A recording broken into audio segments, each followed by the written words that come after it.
going to devote our energies to sports and gardening, all the cultural pursuits as far as they're concerned. In fact, we're going to put the goons to sleep.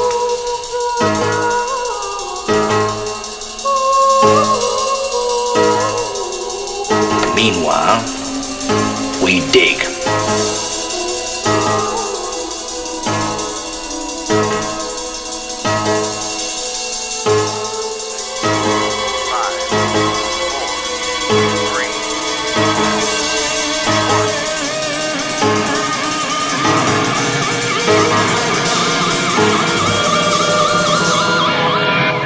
Here we go again.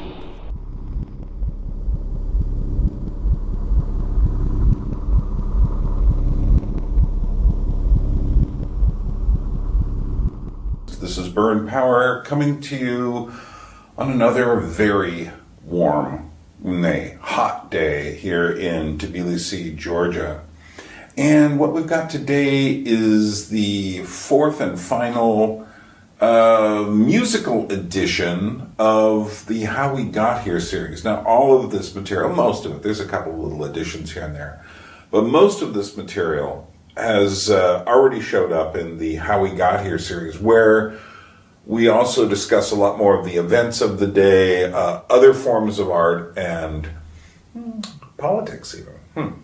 But I've had some requests to put these all together into a musical assemblage, and so that is what I have done. And this is the end of the rock epic. And basically this goes up to about 2010.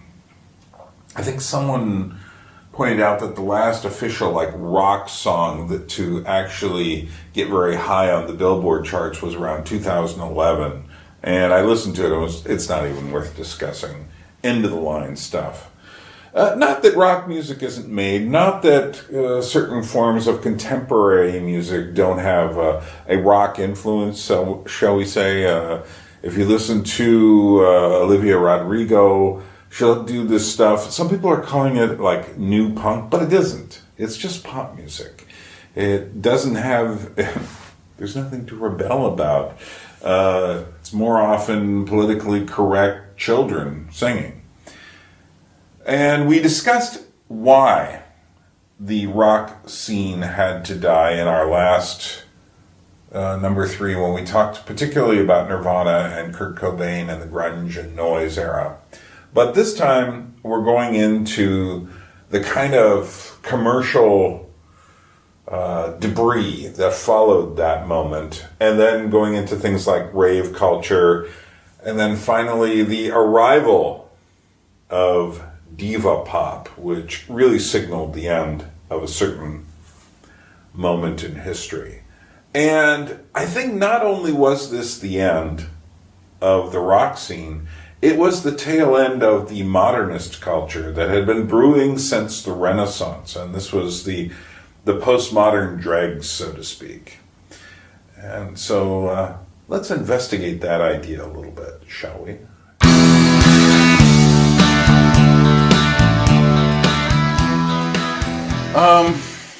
What we're going to do is we're going to start with a little recap of where we were in the early 90s. If you remember, near the end of my last video, we were dealing with the suicide of Kurt Cobain, and it was my contention that this was a very important event which essentially ended the concept of rock and roll as a real rebellion. Now, this might seem strange given some of the material we're covering today, that I would say it kind of ended then, but hear me out. There is a pattern I've noticed in music history, but also in art and painting, poetry, other forms, where a figure comes along who changes the way things are in the art form. So in music, it's Beethoven. Things had been going along one way for quite a while, And suddenly Beethoven comes on, and, you know, if you met someone like Bach, Bach was essentially a very glorified household servant. He didn't see himself as a capital A artist. But Beethoven comes along, and Beethoven says, I am the new artist. I am the revolutionary man. He even has his Eroica symphony dedicated to Napoleon and the new revolutionary fervor at the end of the 18th century, beginning of the 19th century. Well, he didn't go on that way, but that's the story of Beethoven. But the point is this, is Beethoven is essentially asserting himself as an artist. If you listen to Bach, and there's lots to listen to, the more you listen to Bach, the harder it gets to find him in his music. That is to say, can you tell what kind of person Bach was at home from listening to his music? Not really. Was he the, dark and brooding toccata and fugue in D minor? No. Was he the, Jesu, joy of man's desiring Bach? Well, maybe a little. Was he the cantatas? Was he the St. Matthew's Passion? He was a happy family guy. He had a lot of children. He wasn't perfect, but the point is this. Listening to Bach's work, what you get is not a simple definition of a man through his work. But listening to Beethoven, suddenly you hear this man who's got all these emotions and power and passion, which is great for being Beethoven. But it sets a new idea in music. The idea of artist as almost like messianic-like figure. So this is the first element in the pattern, the Messiah figure who comes along. You could go back to Leonardo or Michelangelo in art, and and there are other figures in other disciplines that one could go to. But then you get the religion. So Wagner comes along and says that music and the arts are the religious experience. God, no. But our spiritual capacity for music and art, that's the religion. And so he considers the highest form, the one that mixes the most, and in his day, that was opera. I suppose if he'd lived to see cinema, maybe he would have thought that was it. But he essentially makes a religion out of it. The aesthetes at the end of the 19th century lived for art and music, and you can hear it in their music, Debussy or Ravel, and these drifting sonorous pieces. But then you have people who look at this new religion and say, but wait, we're drifting. We're not really doing what the religion says we should do. And these are the prophets. Arnold Schoenberg comes along and he says, no, we have to get back to real music, not this just music we want to express ourselves even better. And so it comes up with something like the 12-tone row, in which all 12 notes in the harmonic series are used, but never repeated, which the more you know about music, the more difficult you know that is to be. Things like rhythm and melody and harmony are seen as almost like, it's garish, it's vulgar, it's just low entertainment. And then you come to, finally, an apocalyptic figure. In music, it would be someone like John Cage, or someone we'll meet later today, Karlheinz Stockhausen. And these figures essentially take noise itself and turn it into music. I find it really fascinating that music, the more you live for it, the more you kill it, which is strange. Because music, you say, yeah, but I love music. And yet we have a tendency to kill the thing we love through possession, through trying to pull it apart and see what makes it work. Well, anyway, the pattern of music, the modern era of music, ends by the 1970s, and with minimalism, at that point you start something new, something postmodern. People like Steve Reich and Philip Glass and Lamont Young and John Adams and these other people. So, but then you see, now this took about 150 years or more for this process to work itself out. But then you see the same thing happen in jazz. You know, Louis Armstrong kind of represents the Bach era in jazz. But then you start getting to, you finally get a figure who comes along, and in jazz's case, it's Charlie Parker.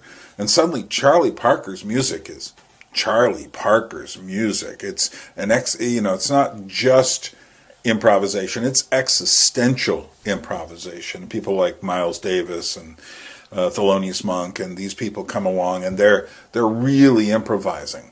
The original hipsters, the jazz hipsters who really don't have much connection to people we call hipsters today, and the jazz hipsters and the beats, who would sometimes derided as beatniks, they made a religion of jazz. They would sit and listen. You know, this is where you get the image of the beret and the black glasses and the cigarettes and the coffee shops and stuff like this, listening intently to that next. Oh, did you hear what Coltrane did on this one? Well, speaking of Coltrane, you get to a point where the religion needs a prophet. And so people like Ornette Coleman and John Coltrane come along and they bring the new message. They do the same thing that Schoenberg does. They abstract the music. They start to pull it apart. They look for new ways of doing it. And then, finally, in jazz, you come to the apocalypse. And the apocalypse in jazz is people like Albert Ayler and free jazz. And it's just like, well, is noise jazz? It got to the point when I was working in the record industry that the only way I could tell the difference between a modern classical work of abstraction and a modern jazz work of abstraction was the presence of a bass and drums it's some sort of group in the jazz, because sonically there wasn't much different. They had both arrived at the same place. Well, then you have rock and roll. Rock music comes along. And the same process. Interestingly enough, what took 150 or more years in jazz to go from the Messiah to the Apocalypse now takes 1945 or so, we'll give roughly for Charlie Parker, to 1970, we'll say roughly for free jazz, although it was a little bit earlier, but we'll give it that. 25 years? It's just like, bam, that just happened. Well, in rock and roll, what do you get? Who's the Messiah figure? Well, it's Bob Dylan, and rock and roll is interesting. It's Bob Dylan through the mouthpiece of the Beatles. That is to say, he influences the Beatles, and they change from being She Loves You, Yeah, Yeah, Yeah to Sgt. Pepper's. In fact, one could almost say, with something like Revolution No. 9 on the White Album, that the Beatles go all the way through the whole process themselves, almost instantly. But I think what you start seeing in rock music is that you start getting the whole genres start becoming the process, the pattern. So Dylan and the Beatles, and then all the people who followed them, Jimi Hendrix, The Doors, Procol Harum, the Moody Blues, all these people were putting out these messianic albums in the late 60s. Then you get to then you start having all these people, the Woodstock generation, all the people who lived for music, who worshipped these, wanted to see them in huge arenas. And then you get the prophets to come along, and the prophets are the punks. They come along and it's just like, no, this stuff has gotten too long, and you're just making those guitar solos go on forever, and it sounds like jazz. And so the punks come along and shake their fist. But finally, in the grunge era, you finally come to the apocalyptic mode. The noise music of Sonic Youth or Band of Susans, the endless drifting noise sounds, some group like Slint. Amazing music, but just this weird drifting noise. So this is the pattern. This Messiah, religion, prophet, apocalypse. Does it sound like anything else to you? Maybe the Christian story? I don't think that's an accident. I think it is, in a sense, a parody almost, but really a religious substitution for the Christian story, because all of these people are within it, in a sense. They are all coming from the remains of Western society, which had been Christendom, for all the problems that entailed, which I'm not going to discuss. But nevertheless, there is this pattern. But the pattern isn't done yet, because now what we're about to see at the end of the 20th century is that the whole pattern essentially is going into popular culture en masse. And you could say that someone like David Bowie or Madonna is a great choice. She's already the messianic figure who is self-conscious, but already playing a game with it, within pop terms. This is not rock music. But it's not just pop music, it's all of culture. I mean, you can look at things like the internet as part of the way we worship this. It's part of our religion of pop culture. You can look at the prophets, Steve Jobs or Bill Gates or even Noam Chomsky, as part of the people who interpret and say, wait a minute, what's going on here? Or you could say that the noise, the apocalyptic noise, I mean, just go to Times Square, go to the internet, the chaos of knowledge and information, it's all there. And I'm not going to go into that thesis too much tonight, but a little bit. One of the other things that's important is that essentially the idea of rock as a revolution is dead, but who won the war? We'll come to them in a moment.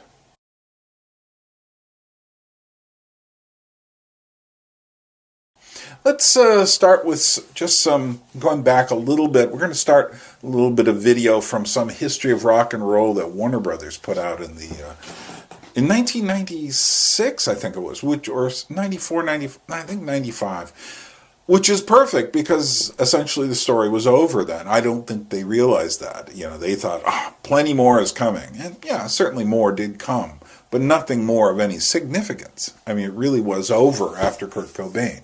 That is to say, not that people don't make rock music anymore, but the idea that rock could be rebellious was over. So we're going to watch U2 play a little bit. We'll hear Bono from U2 talking.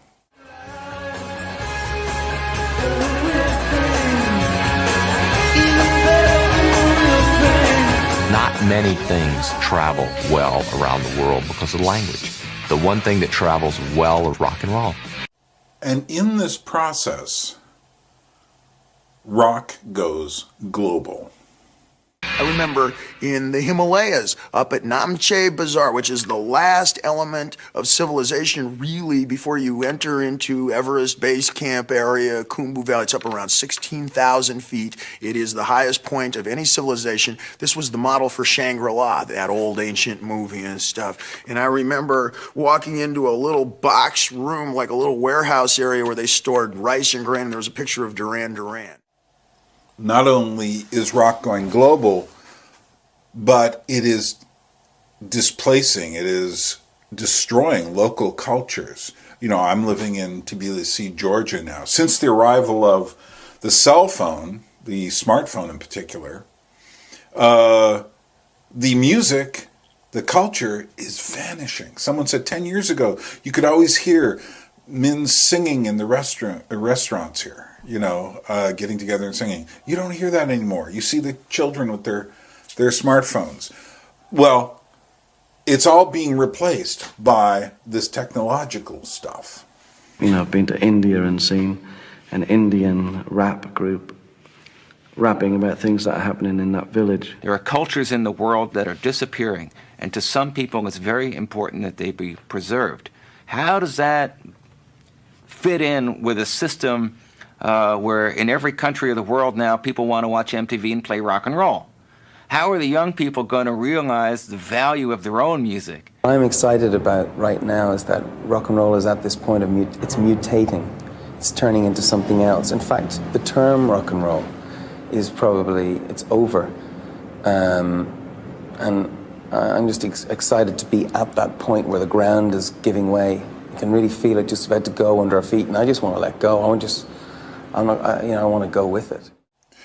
And Bono wants to just go with it, which is funny because now they're seen as complete has-beens as far as having any cultural relevance. I mean, even the Rolling Stones still have more relevance than U2 does at the moment. And my question is, go with what?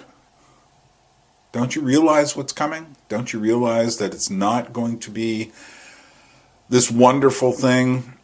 Someone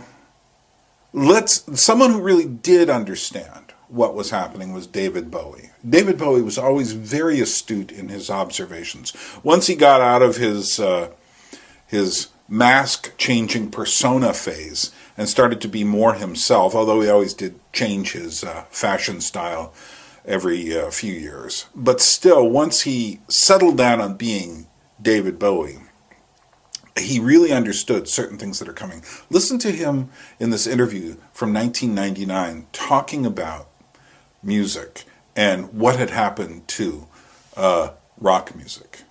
Did I read somewhere that you said if you were 19 you wouldn't go into the music business?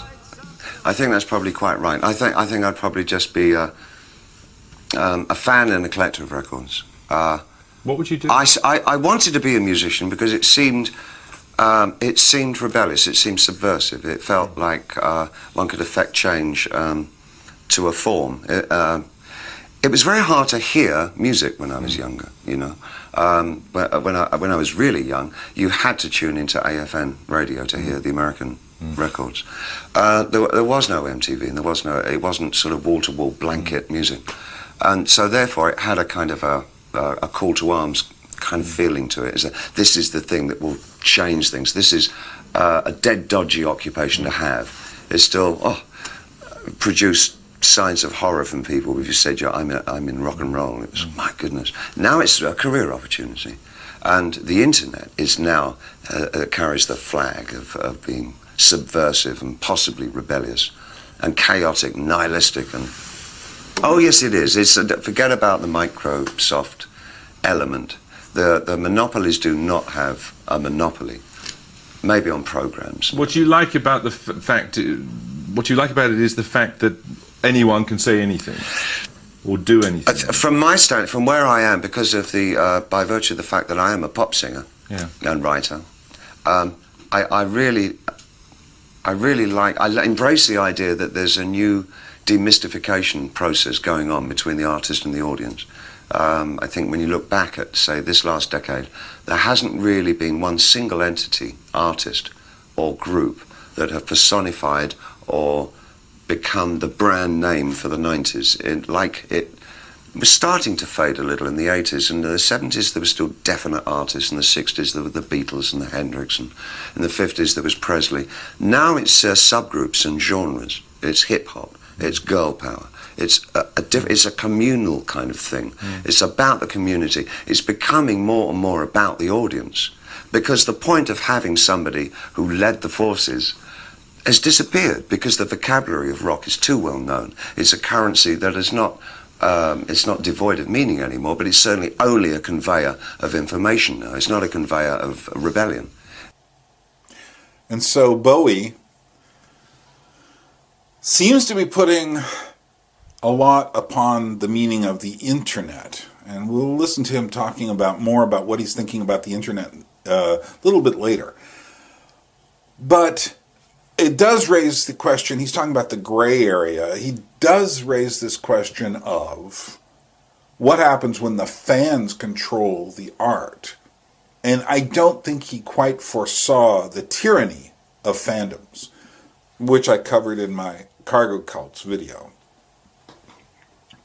Nick Cave, on the other hand, and you remember Nick Cave from the last couple of episodes where he is just, fingers down the throat of love, but then he starts doing almost like gospel songs, but he still has an edge. But here Nick Cave asks, where is the rebellion in the late 90s? Is there any left? You have a kind of multicultural event that's designed to open people's eyes up to new sorts of music they wouldn't have heard before and stuff. This is great, and I'm not sure if it's exactly happening that way, and I'm not really sure if this generation's eyes particularly want to be opened up. It's really the only thing of its kind in the United States, so kids just want to blow off some steam and come to the big rock show.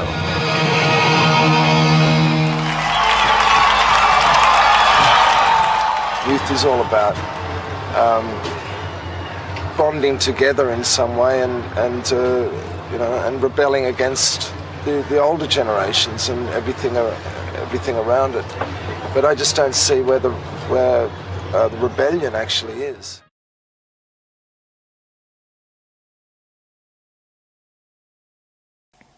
Well, of course, Kurt Cobain is dead, Nirvana is over, but all the bands from the time keep going. You know, nobody just said, okay, we're done. Nevertheless, you get things like, what is it? You know, you get Pearl Jam continues, Soundgarden continues, and such. But suddenly, after Nirvana's death, another thing starts to pop out, and that is this kind of teenage rock. And you really feel it. The first real sign of it was the album Dookie by Green Day. They had 2 albums out before that. No one paid them much attention. They were kind of a punky sort of band. But now they're doing this kind of punk pop music. And I think one of the interesting things about it is they're the first band who realizes what they're doing is not teenage rebellion. Which is really funny because it sounds like it, looks like it. But listen to what Billy Joe, the lead singer, says about whether the music is really an alternative or not.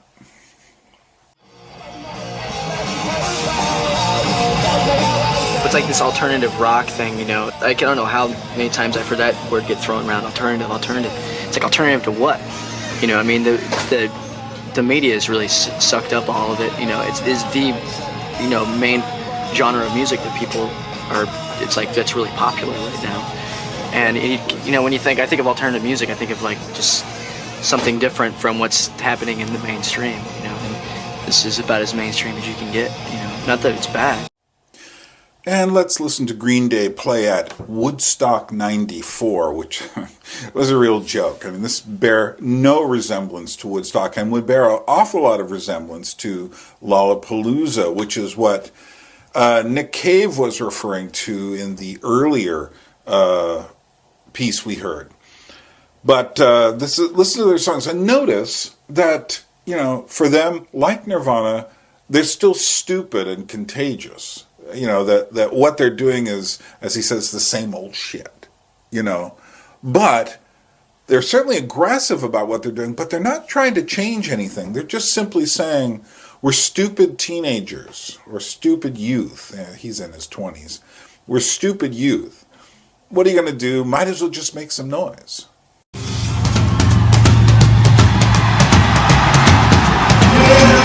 That's Green Day rocking out on the South Stage from earlier today.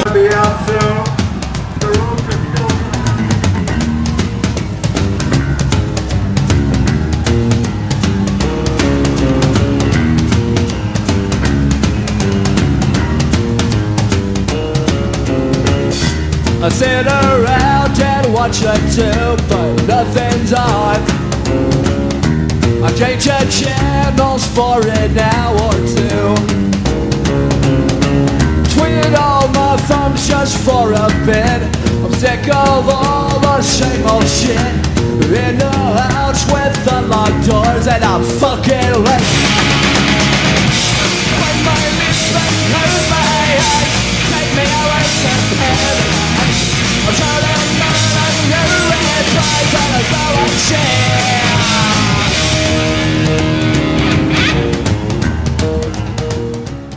After Green Day, the floodgates were open on these new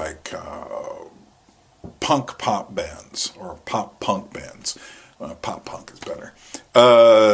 Groups like Linkin Park or Offspring, and groups related to them, like there was a neo-ska revival, groups like No Doubt, and oddly enough, a neo-swing revival. That came out of nowhere. But not really, because swing music was a very commercial form, very rhythmic. It was swing music was to the original jazz of the 1920s what disco music was to like soul music. It was a complete commercialization of it. Not that it wasn't fun, not that disco music doesn't have its moments. But again, what's happened here is that, Cherry Poppin' Daddies, I actually remember seeing them play. I was with a group that was more of a kind of a weird punkish alternative whatever band. We were touring and I was their tour manager. Don't ask. And we showed up in Portland, Oregon, and we got displaced from being the headliners, and they put Cherry Poppin' Daddies on there in 1994, and the kids were all going nuts for this, and you were saying like, oh, I see. But, the truth is, after Nirvana, and during the grunge era, everyone had like longer, scruffier hair and such like this. And then I remember one of my friends in a band came home one day, and he said, I was at this club, Limelight, and I saw all these kids, bridge and tunnel people, you call them. They all had long hair, and they were, and he said, I went home and just shaved my hair off. I said, punk revival's starting. And that's what happened. The rest of the 90s was indeed the punk revival. Well, but it was all for kids. It was all this, Nirvana was serious. I feel stupid and contagious. There was something real about what Kurt Cobain was singing, but it all became commercialized so that the rebellion in a sense became canned, and the companies had a stake in keeping it that way, keeping it canned, but keeping the rebellion, which would kind of backfire on them eventually here. So one of the people who was most important in the late 90s was the group and also the person, Marilyn Manson. And the interesting thing about him is that he took a lot of the darker elements of extreme culture. You remember me telling you about that, like the photography of Joel Peter Witkin, the strangeness of the performance artists pouring all sorts of fluids over their body, cutting themselves. But he took these and put it into a real saleable package. And he went around, and so all the people, I guess they call his music goth, but it was also kind of industrial, kind of metal, somewhere in the intersection between those three things. And yet it was a very sellable commodity. He was a huge artist at the end of the 90s.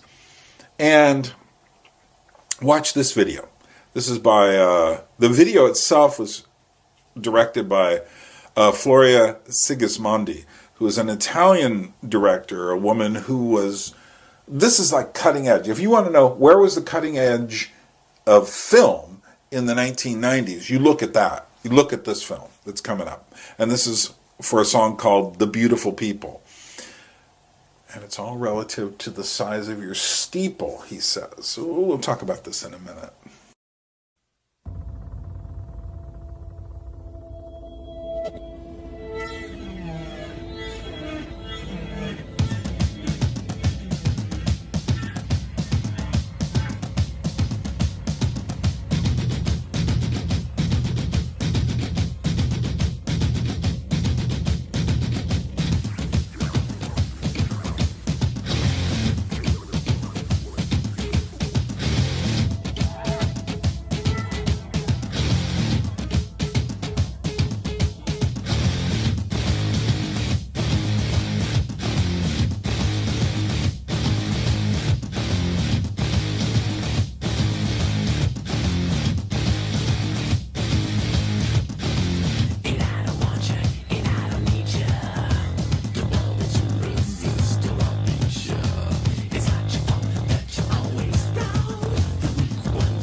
Yeah. So he doesn't like the beautiful people. The beautiful people, you get the feeling, are the Hollywood celebrities, the people who go to the nice schools and all this sort of stuff.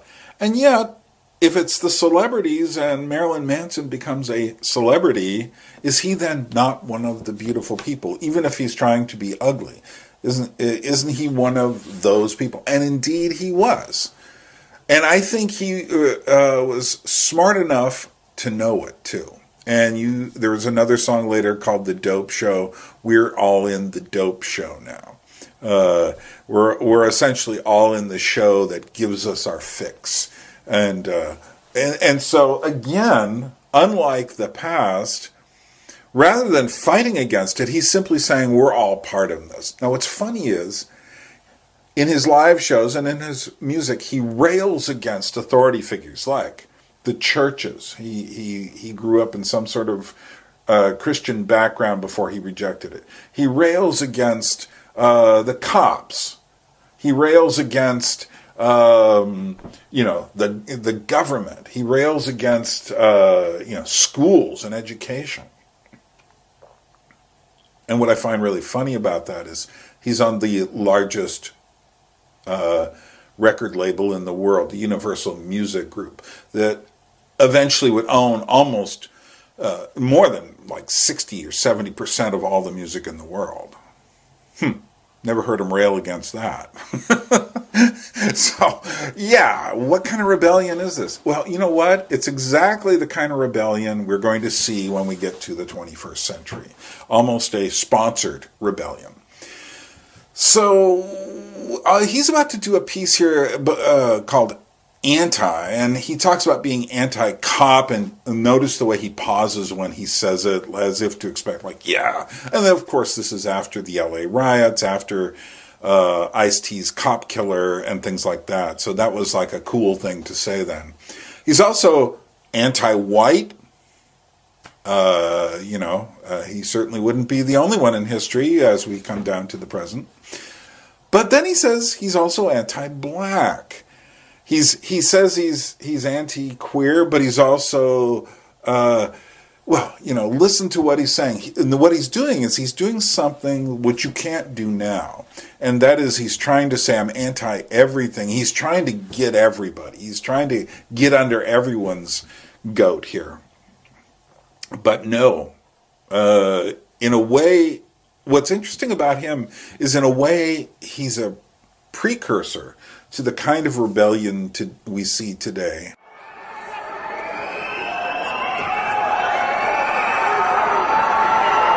Anti-choice and anti-girl, I am the anti-flag unfurled. Anti-white and anti-man, I got the anti-future plan.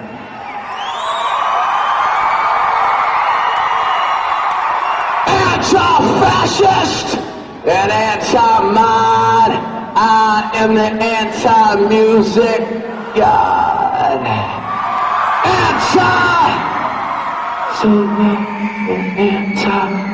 Anti-whore, there'll never be enough for anti-more.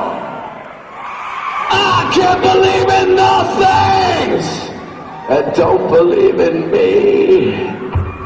It's your turn to see what I hate about me.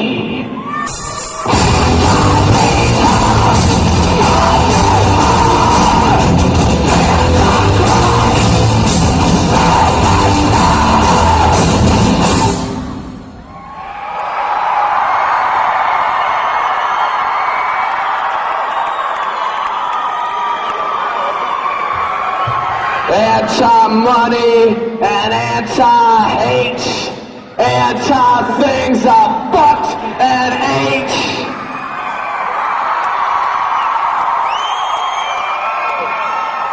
Anti-cop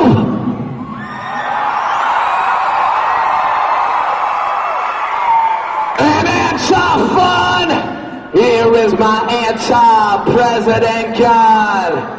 Anti-Satan and anti-black, the anti entire world is on my back. Anti-gay and anti-dope. I am the anti-faggot Pope.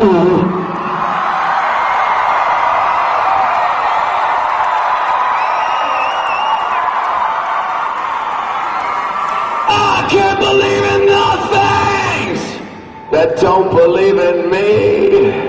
Now it's your turn to see what I hate about me.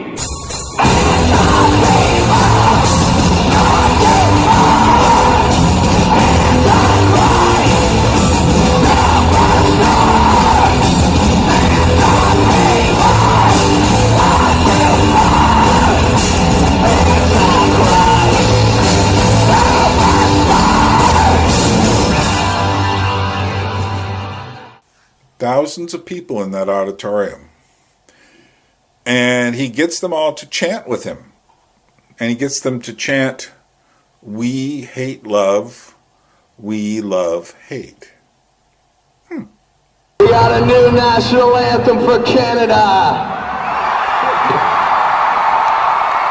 We hate love, we love hate, we hate love.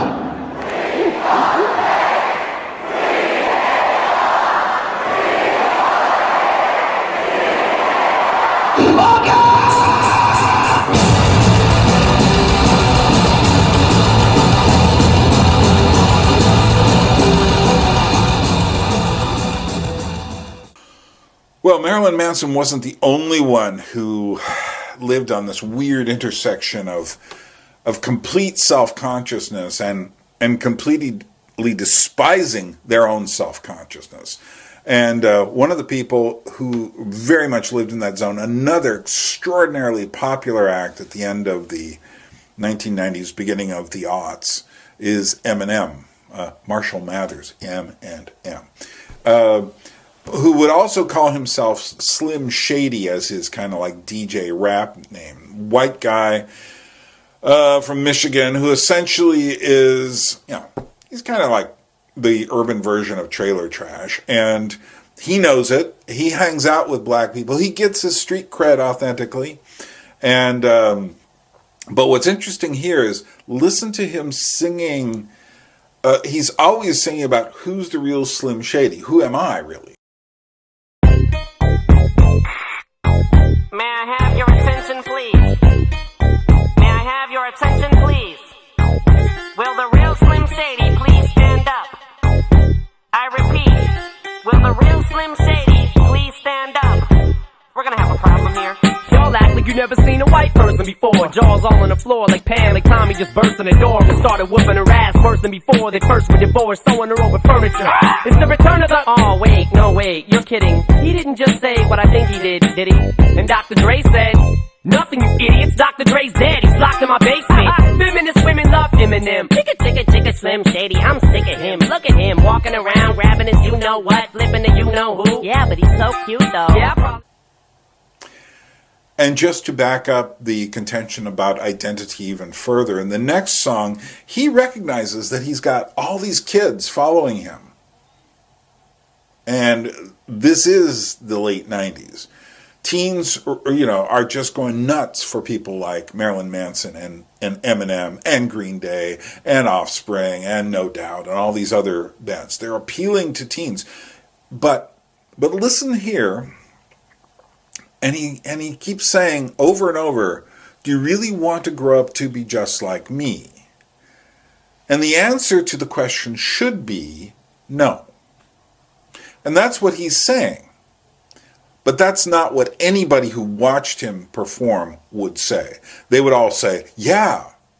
When I dropped the solo hit, it's over with. I bought cages, tape, opened it, and dubbed over it. I came to the club drunk with a fake ID. Don't you want to grow up to be just like me? I've been with 10 women who got HIV. Now don't you want to grow up to be just like me? I've got genital awards and it burns when I pee. Don't you want to grow up to be just like me? I tie a rope around my and jump from a tree. You probably want to grow up to be just like me.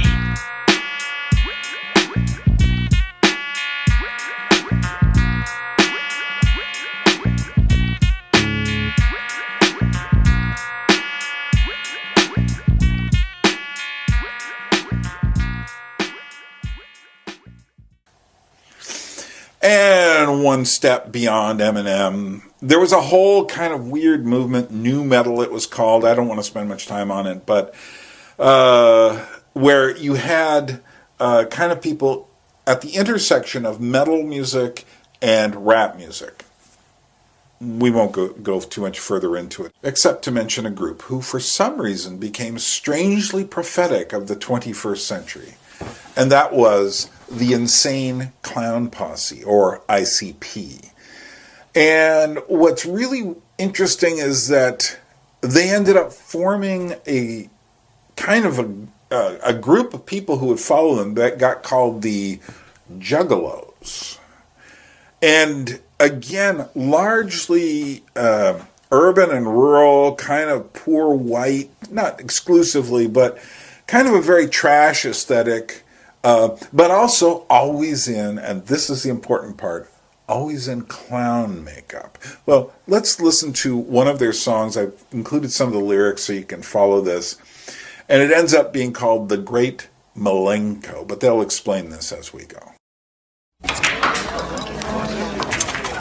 Pumpkin, put some music on. I feel like dancing. Hold on, sugar, I'm fixing to right now. 3, 6, 4. All right, now come over here, woman. Let's get this shindig started. Whoa! Come on, everybody!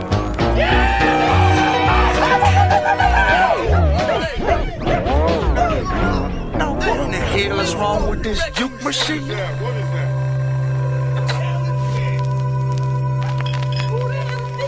Be warned, my children. 6 will visit, followed by the crumbling of time itself. Before the coming of Shangri-La, a dark carnival will sweep across the land as a shadow, plagued with destruction. A parade of freaks, jugglers, and death. This wretched nightmare is led by 6 faces. 3 have come, 3 have gone. The 4th emerges now. What the hell's going on? He walks among us as a shadow, void of light, powered by your own darkness, strengthened by your own bigotry. A horrid reflection of your very own deep desires, cast and reflected back upon yourself. Brothers and sisters, the time has come for the Necromaster. The unleashing of the 4th Joker's card. The arrival of the Great Malenko. This damn thing! Marianne, what in the hell is wrong with this music box? Don't mind that old thing, honey. It does that all the time. Great Malenko. Great Malenko. Great Malenko. Great Malenko. Great Malenko. Great Malenko. Great Malenko. Come one, come all, and witness magic. I introduce to you an occult sorcerer of the ancient craft of necromancy. A caster of mind-bending illusions from the nether void of the Shadow Walkers. Excel from Shangri-La. The Great Malenko.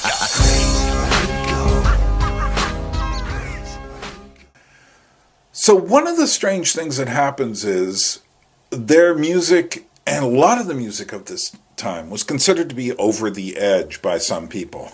That's because it was. I remember I worked at a radio station in Alaska in the late 1990s, and I got a CD of one of their singles that bragged about having the F word edited out of it 93 times in one song. And this tells you a little bit about what was going on with radio stations. I was always being given, and I also got the non-edited version. It was very strange because the word was just backwards. So every time you hear cuff, cuff, cuff. And you'd hear it over and over in the song. But they weren't the only ones. I mean, endless groups are making these bizarrely, what can I say?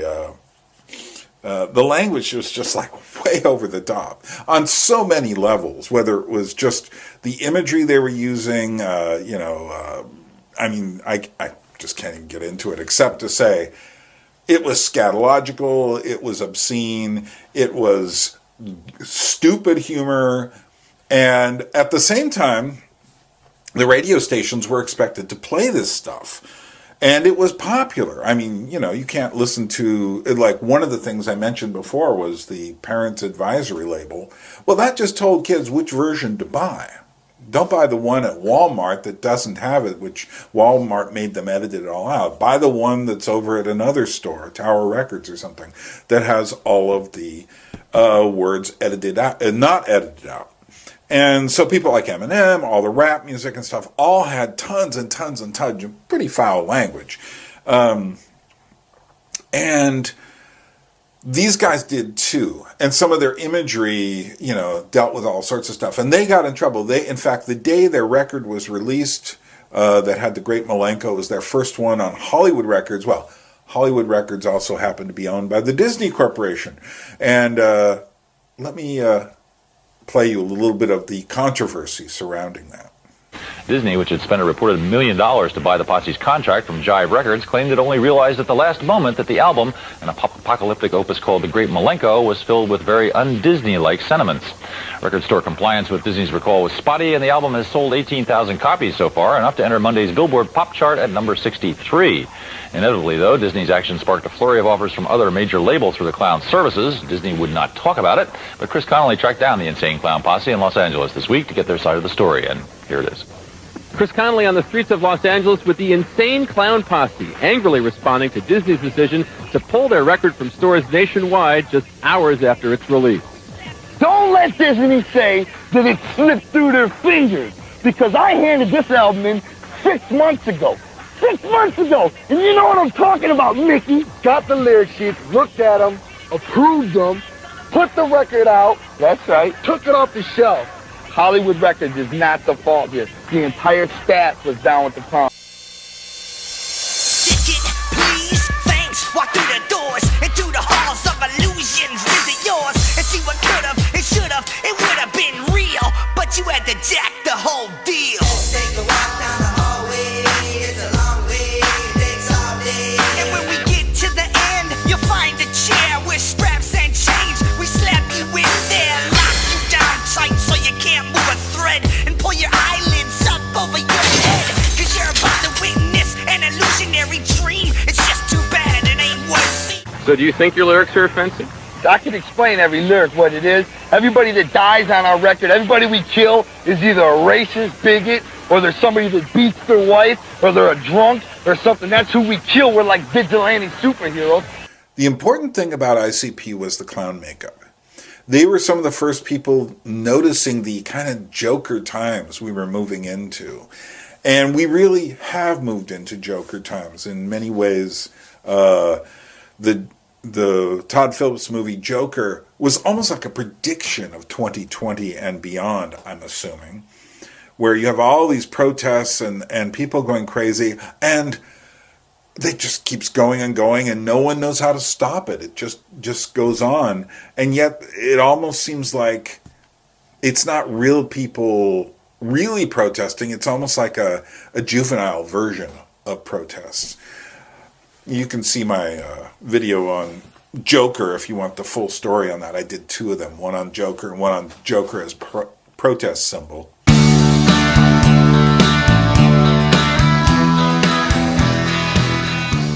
Who wins the modernist battles? Well, it's actually the people who have been all along figuring out ways to sell it back to you. It is the corporations. It is the commercial industry who wins the war. And what they managed to do, I remember walking into a museum show in New York City in 1989 of all the Sex Pistols memorabilia, all the poster art and such, and I looked at this and I just said, it's a small museum today, it'll be in a big museum eventually, which it was. And I just said, it's over. Because if the museums can make a show out of it, it's just a hop, skip, and a jump from them. You know, I remember once hearing death metal being used to sell Monday Night Football, because, you know, you have these like guys running around and knocking each other, and then you have these like super huge power chords and dense distortion and stuff. And I said, okay, they figured that out. There was 1996 Olympics. You have an Iggy Pop song being used to sell Nikes. You know, I'm a street walking Cheeto with a heart full of napalm. Somehow that ends up as a Nike's commercial. And all of it, eventually they figure out how to sell it back to you. And back to you in new configurations that make you want the stuff, the images, the coolness factor over the meaning of it. So people have grown up since the 90s, essentially living in a world where all of this is just really groovy swag. You know, and it is. You can collect Blu-rays, and, you know, there's whole videos of people just showing off their Blu-ray collections, or showing you, like, it's really funny to me because I've collected records for so long. People showing off their record collections, and you realize they don't own a record, vinyl recording, before the year 2000. You know, and they're so proud of their 25 records that are all like in perfect shape. It's like they own the treasures of Tutankhamun. You know, it's like, and here's this, and they open it really carefully and stuff. And I go like, why do they buy these? Do they listen? I hope so. I mean, the same thing happened with comic books. You know, people buy these Mylar snugs and stuff. So after a while, the joy of everything gets taken out by people who don't collect to understand, but collect to have a cool looking collection, which, you know, I have a very big library. It's not about being cool at all. It's about understanding. If I have anything to give you, it's because of that library. And, well, not just the library, but me interacting with it, and me interacting with movies and music and all of this. That's the point. The point isn't to have cool stuff. The point is to, I must say, it's nice to have interesting stuff. Don't get me wrong. But that's not the point of it. The point is to have things that you can give to others. That, you know, because, hey, I'm not going to live forever. You're not going to live forever. So, but at the same time, we need stuff as opposed to the digital substitutes. That's a whole other story. And I've mentioned it a little bit some other places. But who wins the war? Well, near the end of, in 1999, near the end of the 20th century, an artist comes out who essentially will be the prophetess of the next decade's music. And let me play you a bit of her music for you.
Who wins the war? The commercial industries. It's amazing how many people came out of the Disney industry, including Britney Spears and Miley Cyrus and such. It's just amazing. And what they've done is reconstructed what it means to be a teenager. And when you see a song like this with Britney Spears, you're seeing the new definition of being a teenager. A definition which will indeed eventually go throughout the younger grades. What's interesting about this time is that it was the brat generation. It was the first time the millennials began to be heard. But they're being heard not for their own voice, but for the voice that was given to them by the large corporations. So when they look back at that time, they go like, oh yeah, Green Day, oh yeah, no doubt, oh yeah, I still know what you did last summer, oh yeah, Scream 3, oh yeah. They get all these warm gushies about corporate ephemera.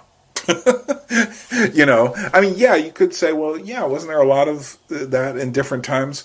It's not the same, though. It's like another level where the corporations now are so cynical about what they're doing that they just simply saying, okay, let's take a young guy like Eminem and make some money off him. They've always been doing that, but now the artists are in complicity with them to a much greater degree.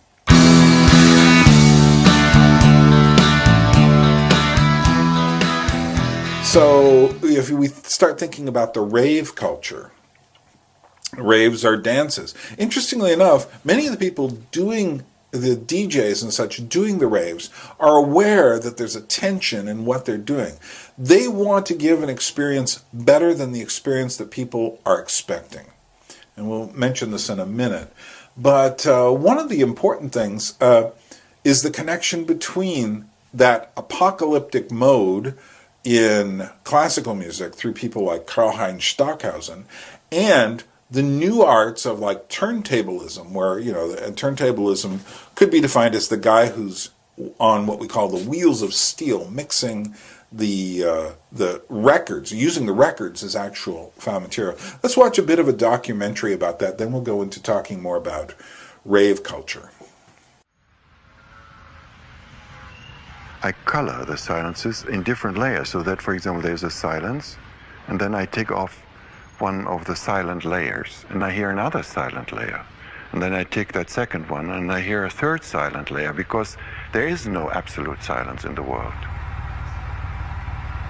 And I'm still trying to expand this relation between nothing and something.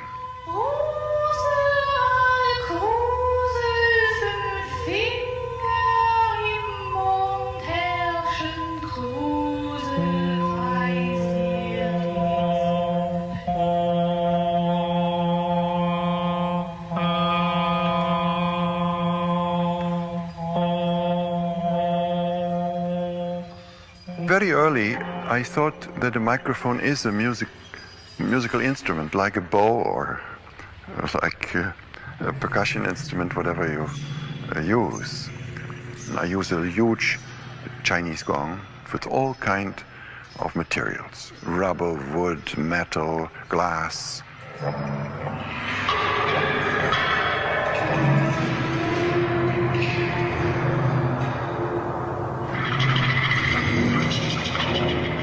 And the rhythm, for example, yan dan dan dan dan dan, yeah, making such movements with the microphone over the surface of the tam-tam. And all the movements are notated as the actions to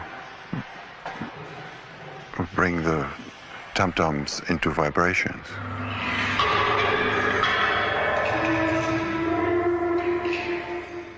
Stockhausen was very important for all the young generation at the moment, and most of them don't even know why. You see, what he has done is not, I'm not now speaking in terms of his outstanding quality as a composer. He had so many practical things done and invented, where, like the dub mixer, he was the first dub mixer in the world. He made it in the 60s, where he was, where he had in the late 50s already, yeah. Yeah, he was a dub mixer. All these practical things, what he has done, and it's showing the way, you can say, for the next 50 years at least, I would say Stockhausen is the closest to what hip-hop, you know, in its true form, what Stockhausen was doing, because that whole idea of, hey, this is what it is, and we can do something with this and shape it and form it and translate it into a form of expression.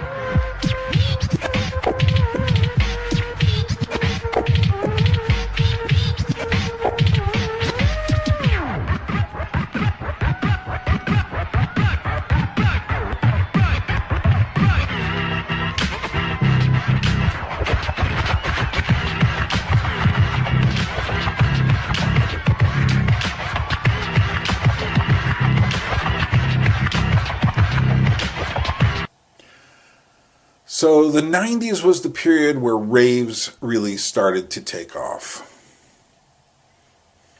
And I think more in Europe and some other parts of the world than in America, although eventually it was certainly in America as well.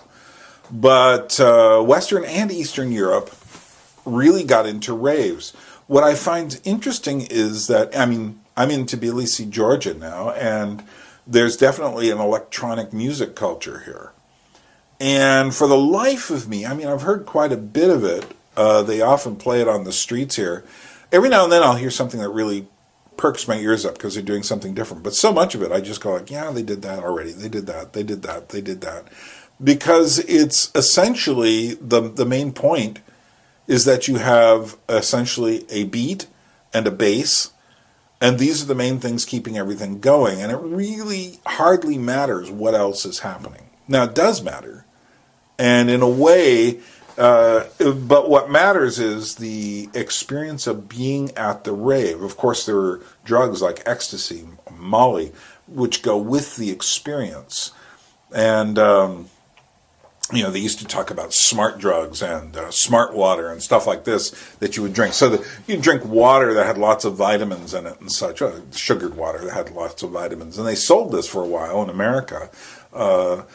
But the reason is because you're dancing all night, and it's coming out of a situation where, you know, your body's just depleted, needs some electrolytes and such like that. Where did this culture come from? Well, it came from the distance between disco music from the late 1970s, through various types of what they would call house music, into eventually turning into what was called techno. But techno, all of this is one species of electronica. And so we're going to watch a little bit of material here about the origins of the techno scene, starting in Germany and America.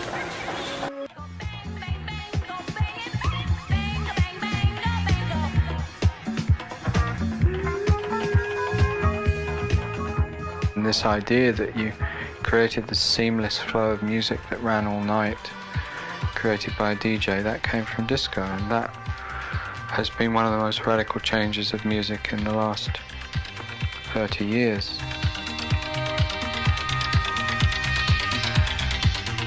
Giorgio Moroder did an incredible thing.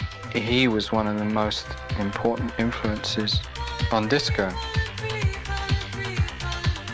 I want to do a kind of a futuristic record with Donna Summer, and I said, why don't I do it with the new Moogs or whatever that we had at that time, and that was the song I Feel Love, which was created almost entirely on the Moog synthesizer. I think the only non-synthesizers was a bass drum. Really launched that whole area of sequenced high-energy disco. Disco dancing here. Look at the Donna's songs with Donna Summer, like Love You Baby.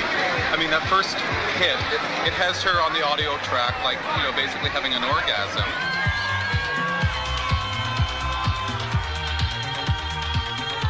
I must say that at the beginning we used the synthesizer a little bit too much as a gimmick, like whack, whack, all those interesting but I guess kind of boring sounds. And while lately the synthesizer became more like an instrument than a sound effect machine.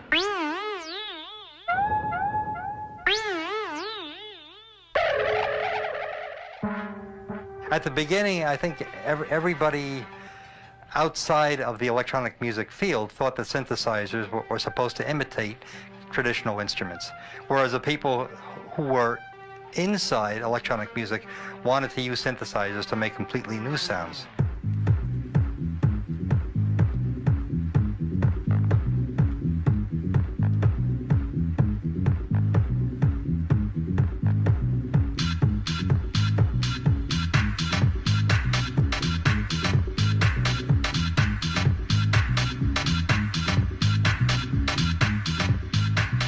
What's happened is now we're respecting the disco area for what it stood for, because most of the records that are very popular and predominant right now are disco cut-ups of very famous riffs of a lot of disco music which was popular in the 70s. So if it's gone around full circle, it's incredible.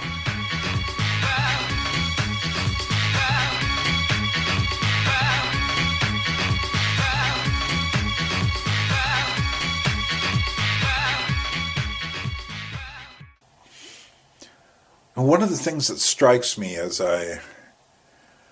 I've been to a couple of rave type experiences in New York. They always bored me to tears because I could see that it was an empty experience. A dance should be a celebration, but this wasn't a celebration.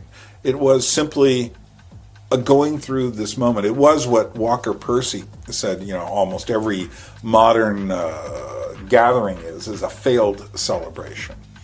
And you watch people moving, and when you just abstract what they're doing, they're not doing something like, when I watch or have participated in real dances where people have to know steps and such, where there's a bit of etiquette involved. And I compare it to the kinds of movements I see on the dance floors. The kinds of movements I see on the dance floors almost look, what's the word, spastic? They look like there's something wrong with the person. They're just simply moving because the music in these environments, unfortunately I can't play it for you loud enough, but if you've ever been to one of these, you know what I'm talking about.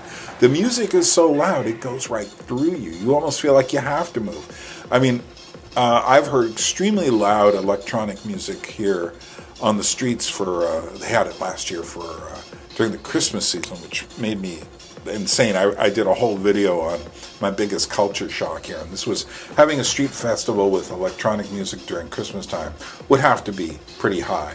And but I'm sure that's not unique around the world, that there are plenty of places where these kinds of things happen.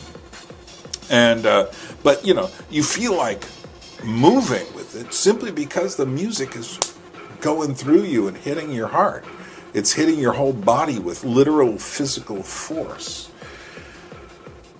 Interestingly enough, there's a sense of dislocation to all of this. And one of the more interesting of the turntablist DJs in New York City, DJ Spooky, talked about what he called the culture of amnesia. Give him a listen. Culture of amnesia. How do you get people to create their culture? Well, you pull away all sorts of memory and see what happens, which is kind of what has occurred with this late 20th century generation. Most people really just don't want to think about historic references. They don't want to think about their engagement in the world around them. It's much easier to be a passive consumer and wear the right Nike shoes or something. I don't know what. It's just, but it's also an internal colonized situation, mentally speaking, for a whole generation. I totally agree with DJ Spooky. I actually met DJ Spooky. We were both being driven out to WFMU's headquarters in East Orange, New Jersey in, 1995 or so, and to be potential radio DJs. I eventually got a late night gig there from 3 in the morning till 6 on Saturday nights, and I would play everything from hardcore punk to Arvo Pärt.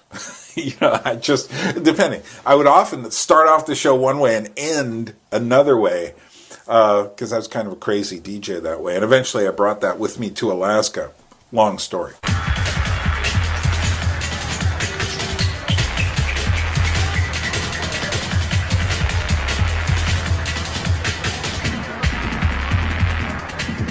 I keep finding these raves lately, especially I'm talking about big commercial raves.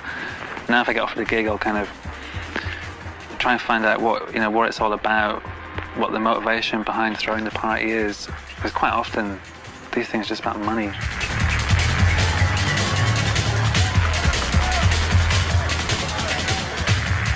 Well, it's different from what it used to be. It used to be people coming together to share like what they have, their uniqueness, and now it's about nothing what it used to be. No, the prices are getting way too high. Wait, how much was it? $15 used to be expensive for a party. Yeah, I know. $30. This was $30. $30. In Germany, there was another thing that got started. It was called the Love Parade, which was like a techno parade on the streets, an electronic music parade, EDM, electronic dance music.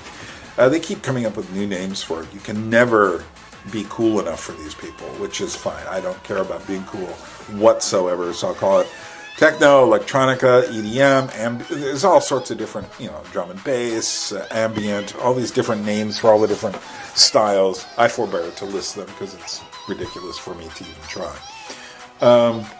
But the Love Parade was this very openly, it's almost like having the Love Parade was basically another gay pride parade with electronic music on the streets. And this went on for years in Berlin and got to have millions of people attached to it. And eventually it just got too much and the whole thing had to stop, which I didn't lose any sleep over. But let's watch a little bit about that. And then we're going to meet a guy named Alec Empire from Germany. And I'm going to stop and talk there for a few minutes.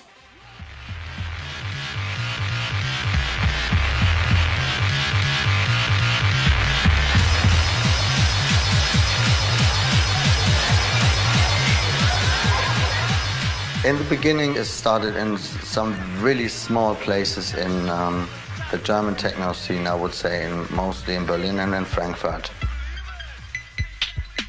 The next thing was like these East Berlin parties in the big venues. And then we had like this explosion of energy. And I always call it the liberation dance of the East Germans.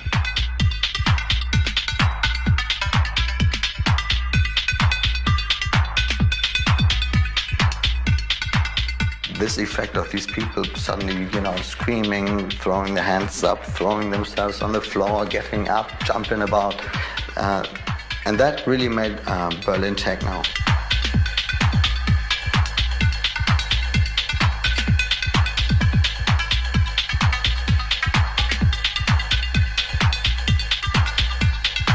The Love Parade started even before the wall came down, 89. The 91 Love Parade, I think, was the first where people from all over Germany, from east and west, party together. Been 80 years now, and we remember the first one with 150 people, and now it was 1.5 million. That's quite an incredible explosion.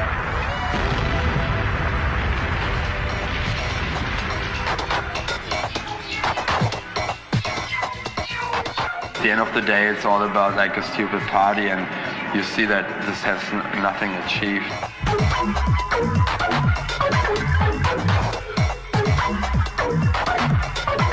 Everyone who says it's this new generation, everyone is happy about new technology, I mean, that's so naive and stupid. So I think it was boredom that led to fascism in the 20s in Germany, and not hate.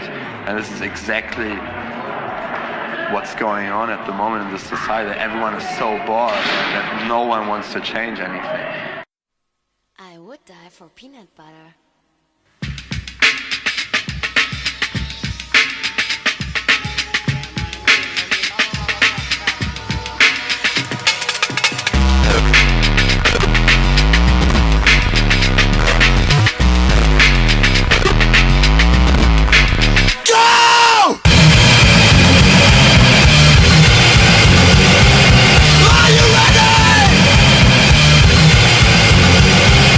Stop the riot!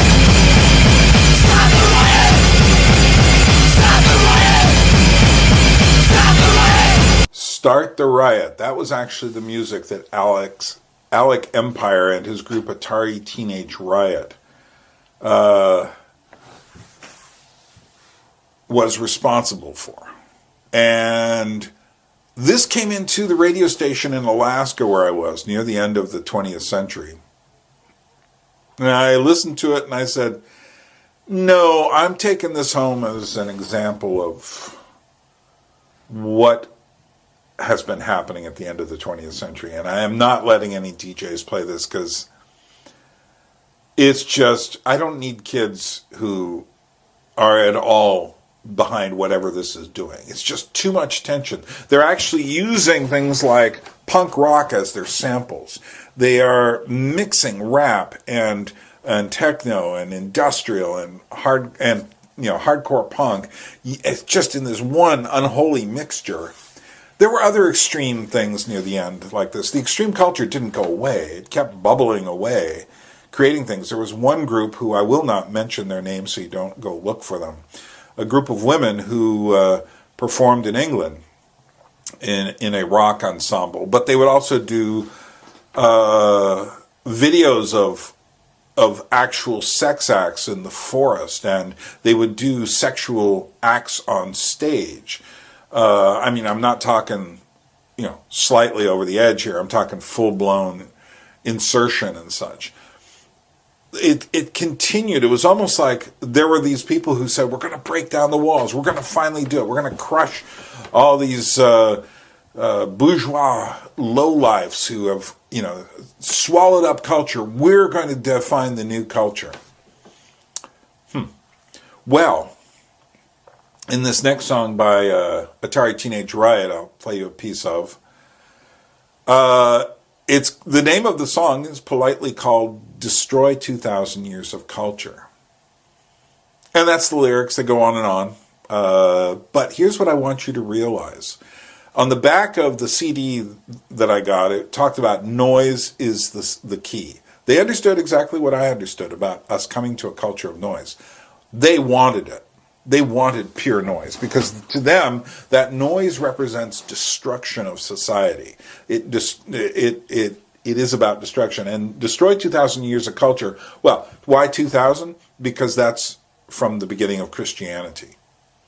In other words, erase all of this Western civilization, erase it all. And what's interesting is here's the funny thing. Well, it's not funny, ha-ha. It's funny like in weird. They're saying their lyrics are about destroying culture and stuff.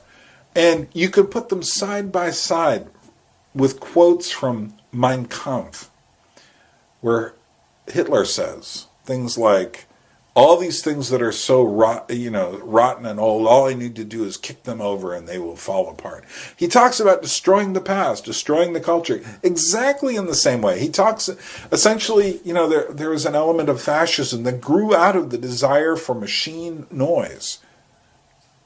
And these people don't realize it. They're so ignorant.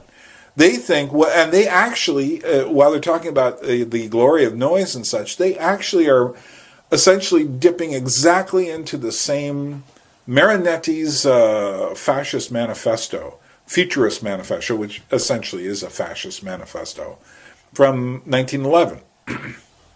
And what they're saying is, they're saying if we destroy and level everything, we can build anew, as if anything new will ever come. You have to have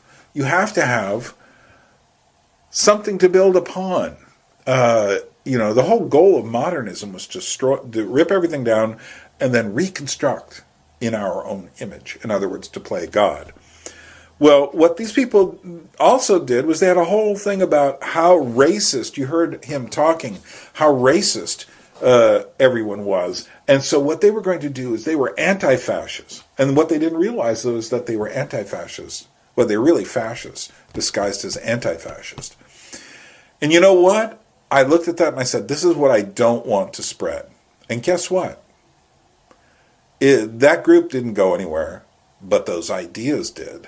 And they came back with a vengeance through the kind of rioting we saw this year, which were essentially anti-fascist fascists.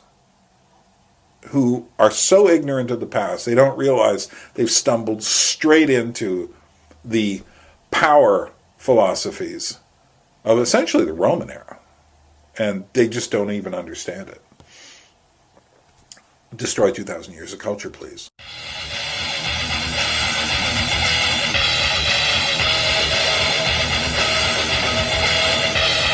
It's a dead world, and it's about that time to clear things here. One generation follows another, but something in my head says, keep going, don't give up. Cold sweat running down my back, I don't fear the chaos. The reason to fight is not making a stronger man, cause they don't understand. I won't come down, I won't come down. What am I supposed to do? And try to realize that the time is running out. How? We're on the move. Who's this? What? Why? Cause it takes two. Their money is full of blood, and I know it's for sure. You're gonna take over. Radicals terrorize, and I'm not gonna tell you lies. Our chances are low. Many problems we got. Fuck the police. Blow them out. Destroy 2,000 years of culture. Destroy 2,000 years of culture. Destroy 2,000 years of culture. Destroy 2,000 years of culture. Destroy 2,000 years of culture. Destroy 2,000 years of culture. Destroy 2,000 years of culture.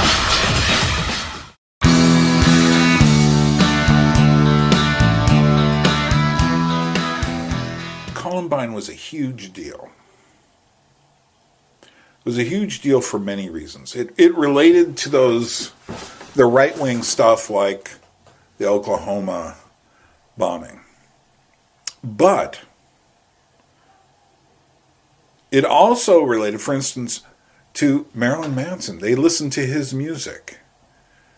And his, we love hate. We hate love. These guys were, in a sense... Now, I don't think Marilyn Manson's music made them do anything, and he fought against that. But nevertheless, he was, as often happens, he was demonized. His career never quite was the same after that. But, when we look back at Columbine now, there's a tendency for two different reactions. On the left, it's like, oh my God, guns in America. We really have to do something. And look how many times it's happened since then. And on the other side, these are mentally ill people. And we really have to do something about mental illness and learn to see when students are having problems. And you know what? I look at that and I say, folks, wake up. This isn't about either of those things. This is about the loss of meaning. That none of these kids have anything to live for. That, look at the music they're listening to. Look at the movies they're watching. They have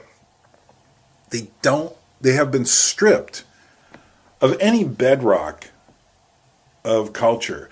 By the late 1990s, what was considered culture for someone in high school was not the great works of literature, not the great paintings, not the works of the Renaissance or the Dutch masters.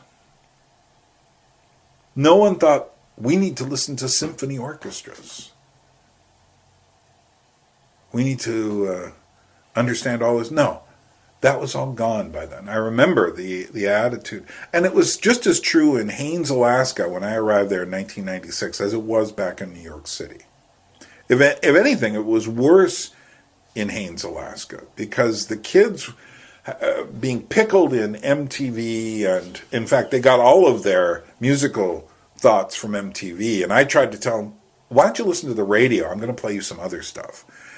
And some of them would do it and would get it, but most of them... they were listening to, they were just watching MTV and getting all their cues from there. Which is to say they were getting all their cues from exactly the places that wanted to sell them music and didn't really care about them in any actual moral sense. So whether it's Eminem or Insane Clown Posse or Marilyn Manson or Offspring, Pretty Fly for a White Guy, or No Doubt, Just a Girl, or Cherry Poppin' Daddies, or Green Day. None of these people actually provided anything of meaning, except for the meaning that comes basically from music anyway. And, you know, were kids during that time going to find meaning in a rave? No. Not that kind of meaning. You know, they could have fun. Fun became the order of the day. Cute became the order of the day. Cool became the order of the day. And cool means showing no emotions. So, like, yeah. There was a sense of death to everything. And it was a commercial sense of death. It was teen movies where you just had fun watching kids getting sliced up in a kind of a postmodern package. And I like those movies. I like Scream. The Scream movies, I think, are pretty good. Nevertheless, there's no context anymore. You know, it's like I've seen YouTube videos by people who think that great horror movies started in the year 2000. And if you try to tell them, yeah, but what about Rosemary's Baby or what about Frankenstein, all these things from the past, they don't even know what you're talking about anymore. And that's kids who are like millennial generation. You know, I mean, if you're younger, I mean, do you really have any connection with the past? If I say Shakespeare, what does that mean to you? If I say Beethoven, what does that mean to you?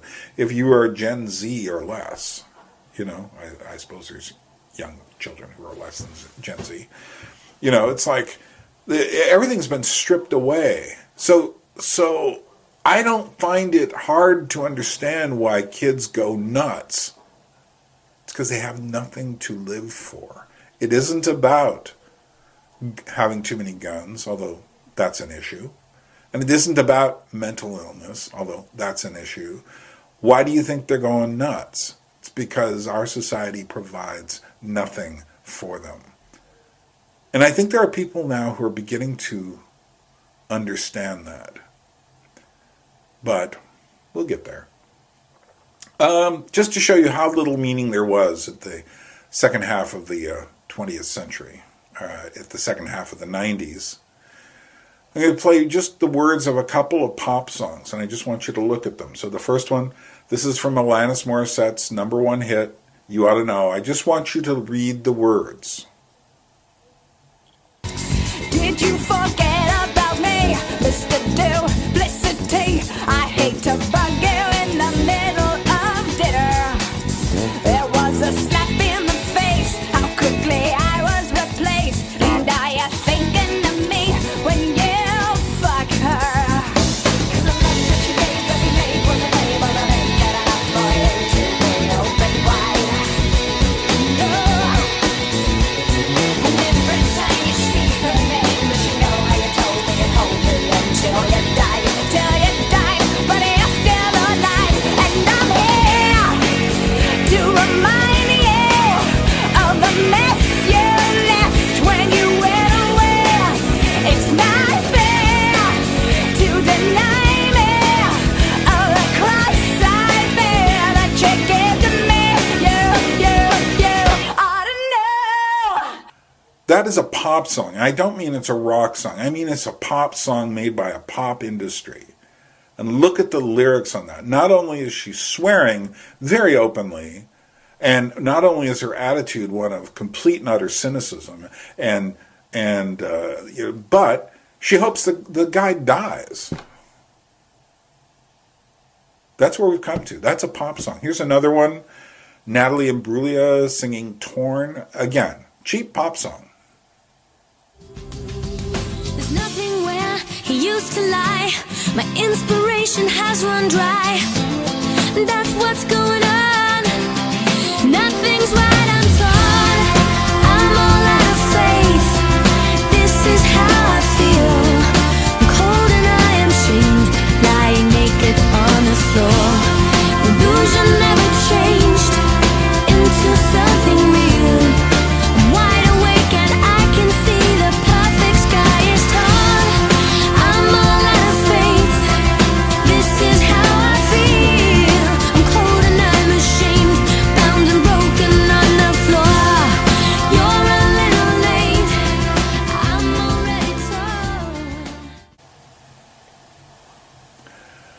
I'm bound and lying naked on the floor.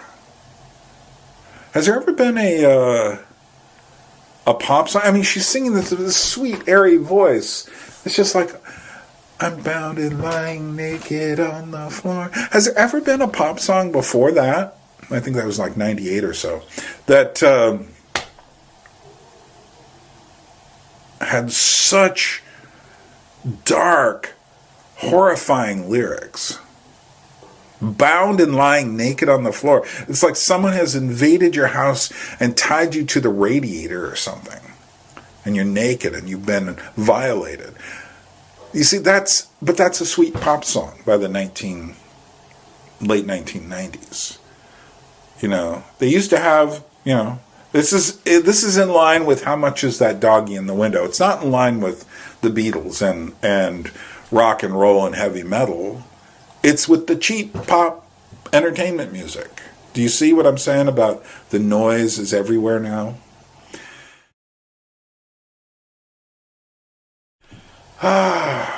Let's end this with a couple of songs.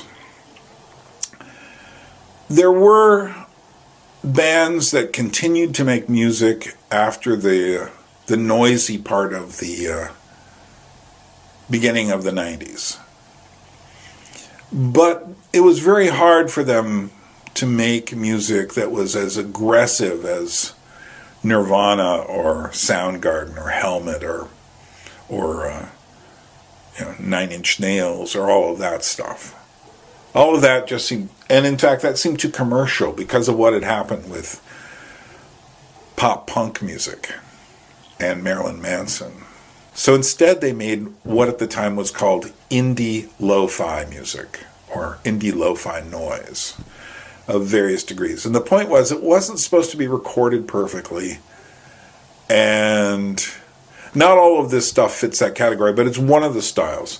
I'm going to play you a little bit of Neutral Milk Hotel. The lead singer is Jeff Mangum, and this is from a live performance, and they play with a musical saw. As far as people creating music, these guys are great. And interestingly enough, two of what I consider to be the most stellar albums of the second half of the 90s, which was Neutral Milk's Hotel and The Airplane Over the Sea and Ketel Koenig's Jet. They don't. Neutral Milk shows up sometimes on people's lists of great albums, but Ketel Koenig, people don't even remember her. She was great. But let's listen to Neutral Milk Hotel. And listen to the kind of anguish in his voice, but it's not the same kind of, it's not that fighting anguish anymore. It's almost a resignation.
Neutral Milk Hotel.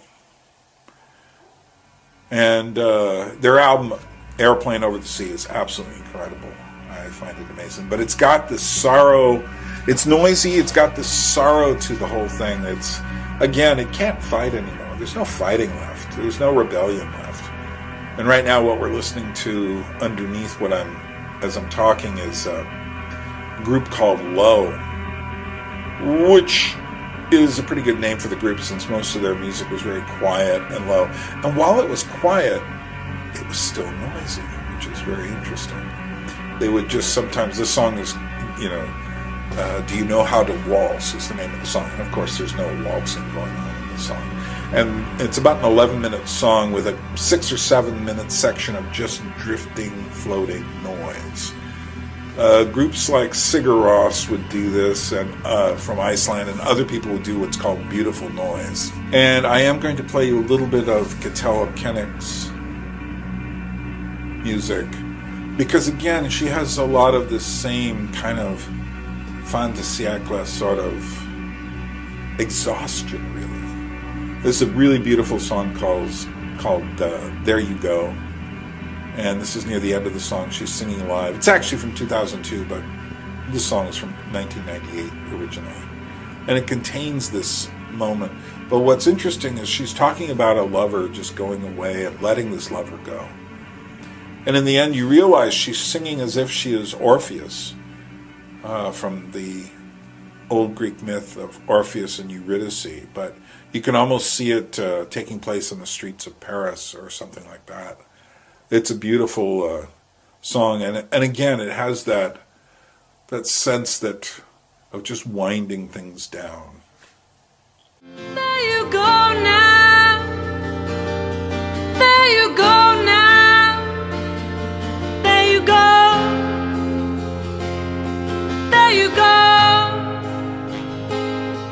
Down the boulevard, the avenue,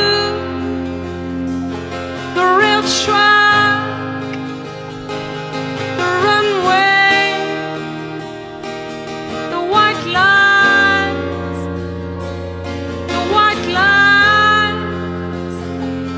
those white lines.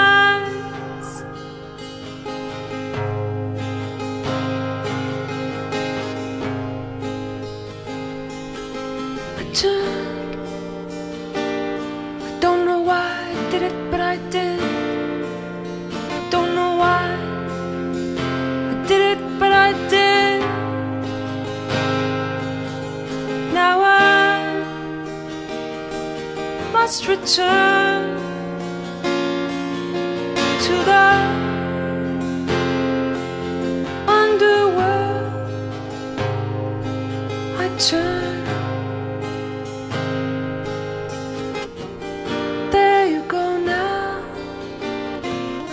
Swinging down the boulevard, a miracle, that's what you are. I was a free man. Ketil Kennick from the album Jet, of the original song of that, which I highly recommend looking for. Portishead. We're going to play a little bit from there. This is from what was called the trip-hop scene or movement, style, genre, whatever. What's interesting is that this was another dark style from the end of the millennium. Based on dub reggae, a little bit of funk, a little bit of progressive rock. And I remember playing this in Alaska, these albums, because I had arrived there and for whatever reason, they had stopped getting music around the year 1990, so it was up to me to get the music into the... they had missed an awful lot by 1996, and so when I brought in the Portishead and Massive Attack CDs and such, I started getting complaints from people saying, what is this? I remember one guy, I went to a community board meeting for the radio station and said, what is this space funeral gothic music that Bird is playing? Eventually people caught up, but it was kind of funny. Let's listen to Portishead.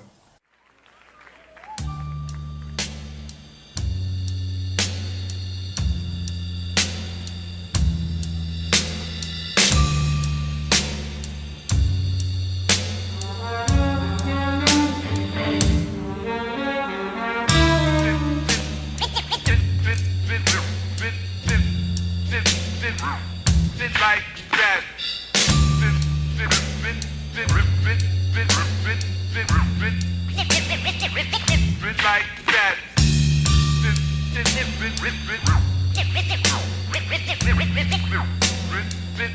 Like that.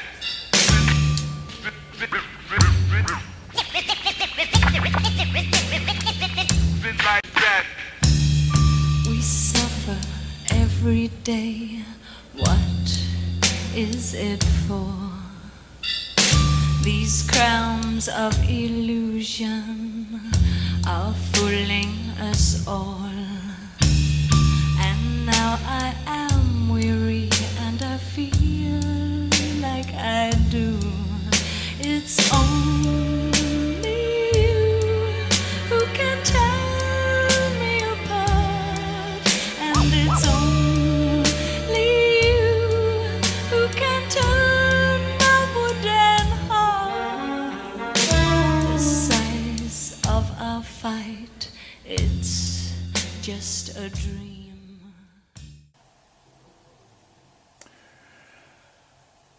And finally, just to kind of give you this end of the millennium feel, we're going to go out with a bit of techno music in the kind of more ambient style, which was like more for chilling to rather than dancing to. And this is Richie Houghton, who goes under the name at that time. Now he plays under his own name. It's kind of funny here in Georgia. He was supposed to play here. And then the virus came. I don't know if he actually did or not. But the poster was up for a long time on the streets. But he went under the name Plastic Man. And this is from an album. The name of this piece is Contained. Or I think that's the name of the album. And this one might be just called Consume or something like that.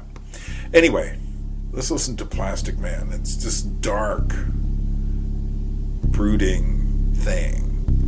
And I think that kind of sums up for me how the 20th century ended. It did not end with the bang. It didn't end with the Y2K year 2000 apocalypse. We got the year 2000 apocalypse in 2020. But instead, just feel this thing.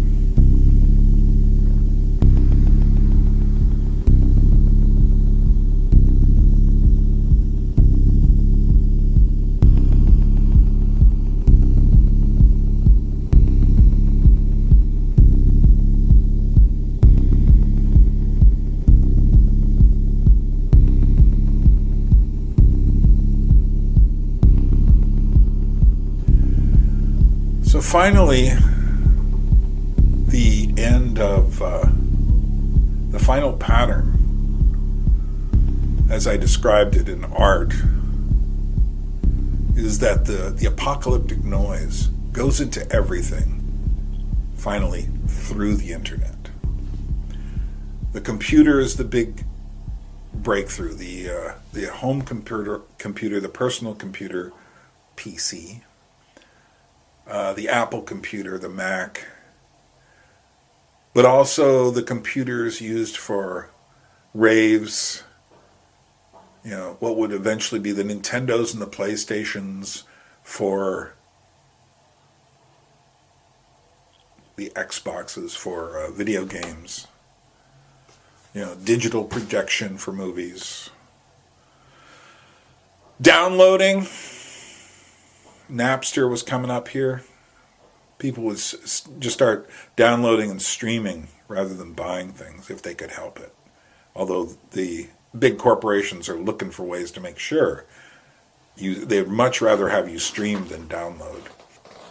But no, the noise went into everything, and now we're living in the society of noise. And when I say noise, I don't simply mean aural noise. I also mean visual noise, informational noise, political noise, propaganda noise, moral noise, personal noise. People, I would say today, are completely exhausted. Many people think we're living at the end of times. Many people think we're living in the most nightmarish time. Well, it isn't because this is any more nightmarish than World War II. 70 million people died in World War II. about 20 or 30 million people died in the Soviet Union. Yeah, this isn't that bad at all. But it's what's going on in our heads, which we're going to come to in the next couple of episodes of how we got here.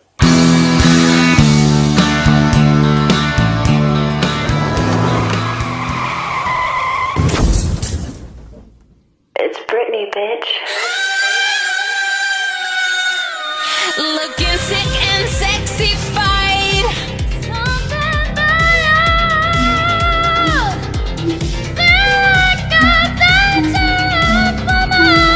And I love what you do. Don't you know that you're toxic?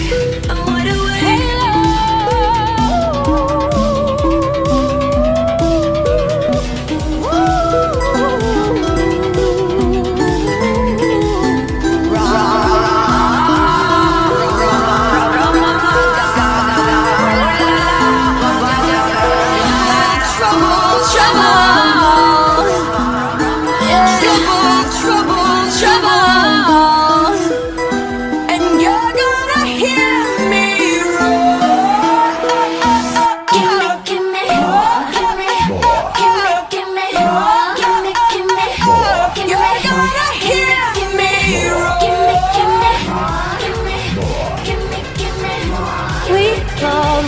Chained our hearts in vain, we jumped, never asking why. I was born this way. Shake a little something on the floor. I need that to get me off, sweating till my clothes come off. I came in like a wrecking ball. I came in like a wrecking ball. It's getting late to give you up. I took a sip from the devil's cup. Slowly, it's taking over me. Trouble, trouble, trouble. And the saddest fear comes creeping in. Don't you know that you're toxic?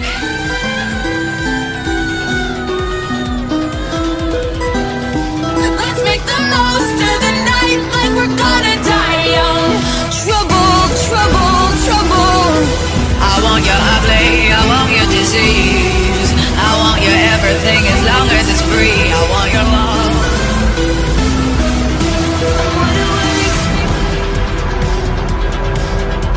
I'm wide awake. Shine bright like a diamond. I'm wide awake. Shine bright like a diamond. But this is the world that most people saw in the media in the aughts.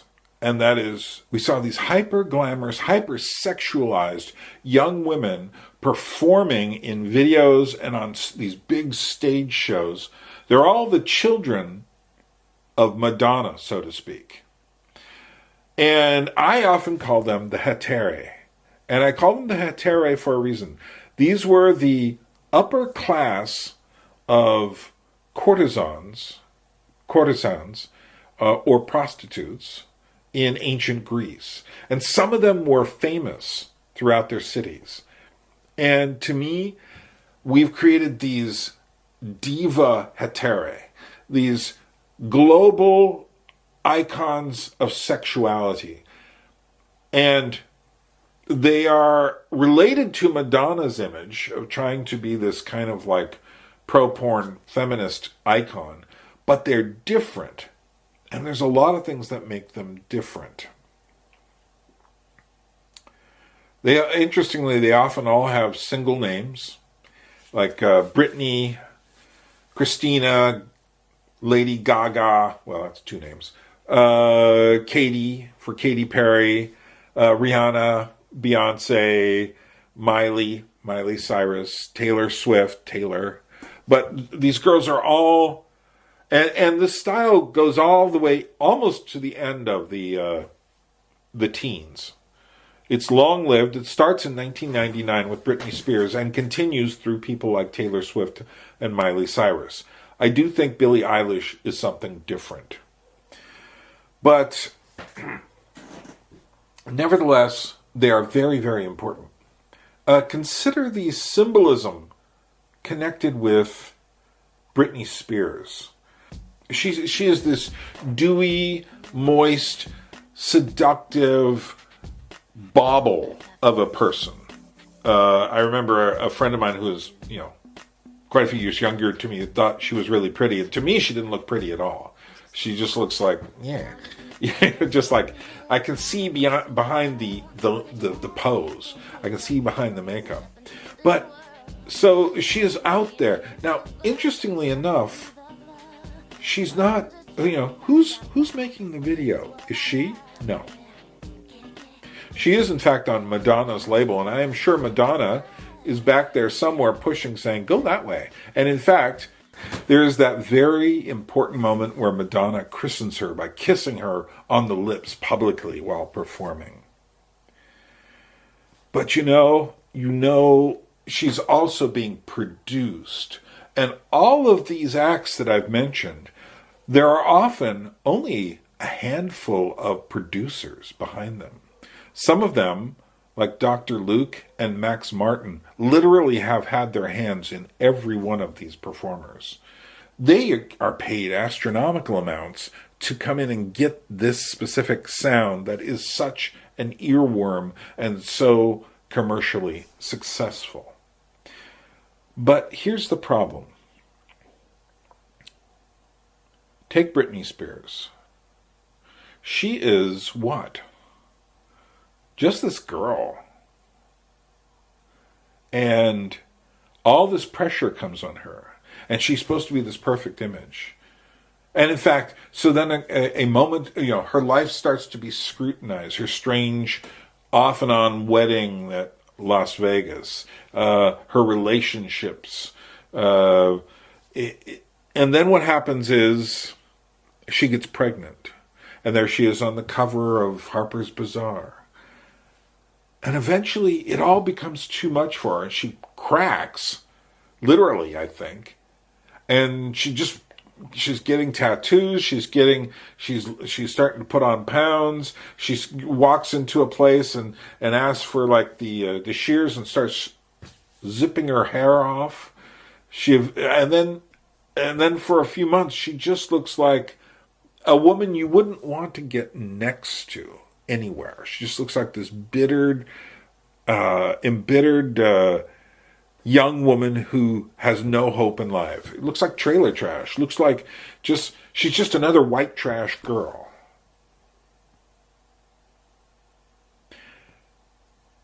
And I think there's a lot of this double-sided mask image of these people. Not all of them. I think Beyonce is probably pretty classy on and off the stage. But we're certainly watching a very seductive hall of mirrors.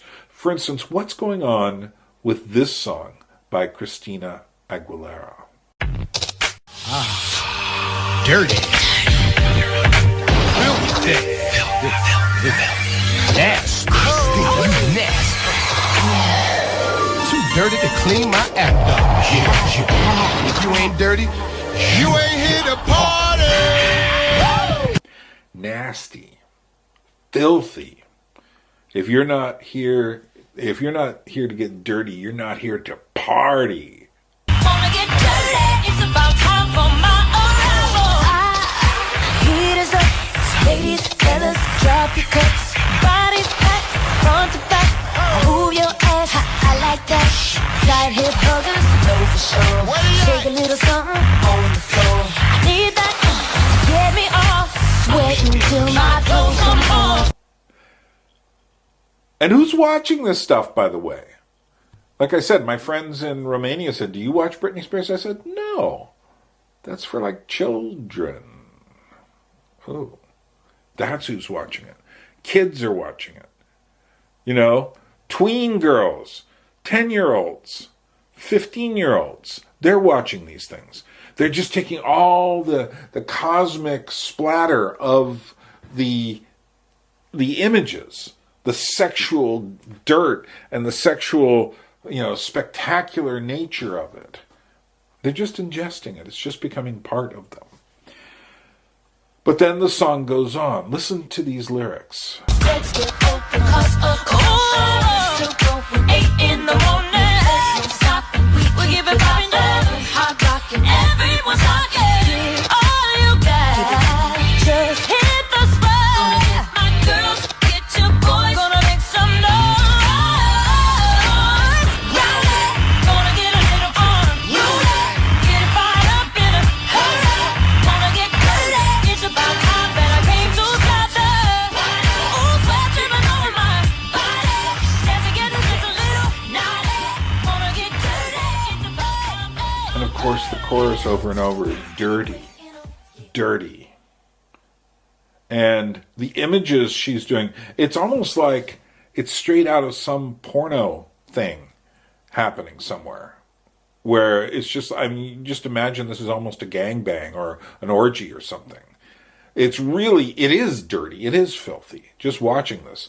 I mean, maybe you're not seeing the official bits of flesh that are, you know, semi-taboo these days, but, oh my goodness, it is, this is not a clean song. But while you're hearing that, if you're sensitive to the lyrics, you're hearing all this stuff, and you're going, ugh, you're probably missing the central point of the song, where she talks about it's time for her arrival. What does that mean? What does it mean? Her arrival. It's almost a religious concept. In fact, I would say it is. It has to do with the self, the holy self, but it's also her arrival. You need to see what she's mutating into. Does that sound like anything? You know, is she in the Matrix? We'll come to that.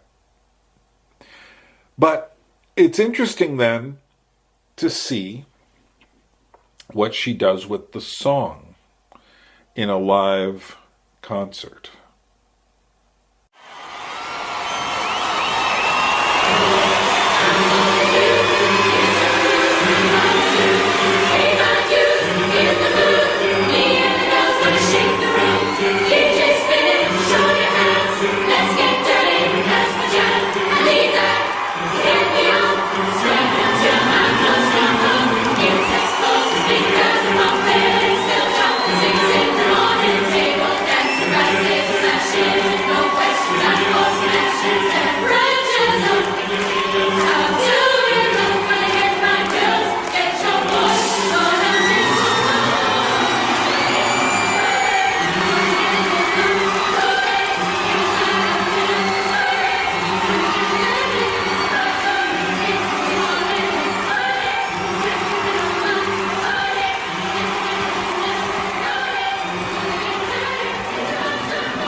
Oh, it is now religious. She is the Black Madonna.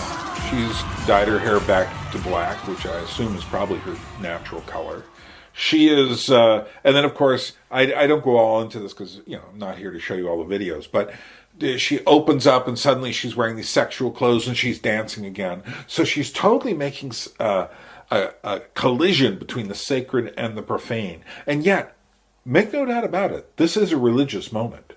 This is a religion. It's a religion of eroticism and a religion of sensuality. It's also the kind of thing that is basically giving the audience permission for their arrival. What does that mean in the context of people desperate to find some sense of identity? Or take Kesha, who used to spell her name with a $ in the S. What is Kesha saying in this song?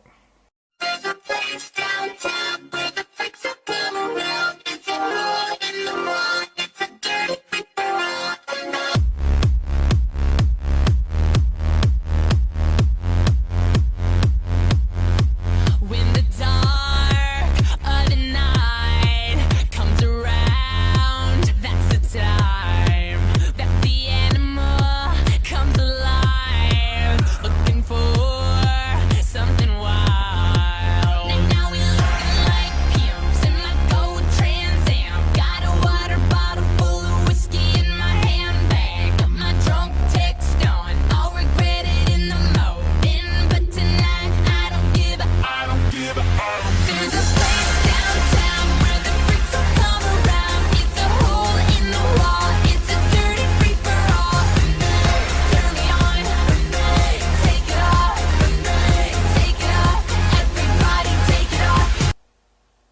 take it off.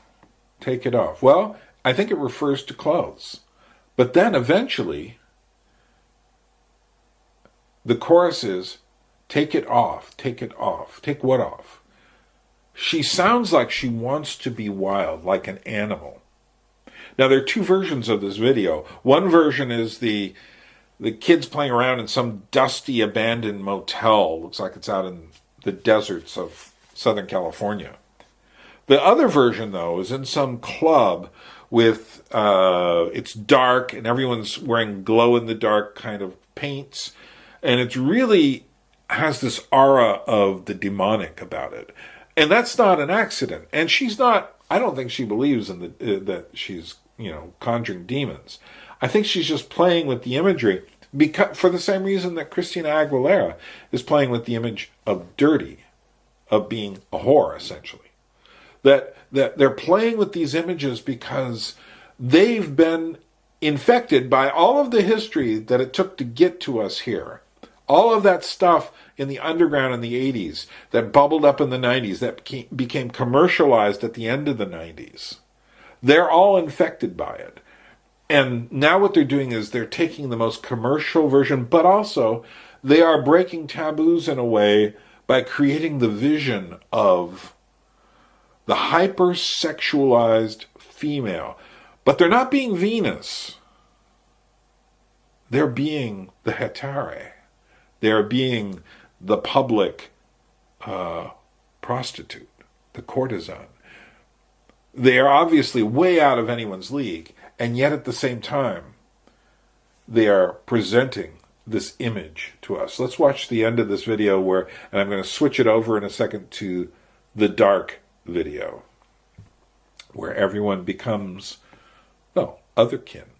There's a place downtown where the freaks all come around. It's a hole in the wall. It's a dirty free for all. Turn me on. Take it off. Take it off.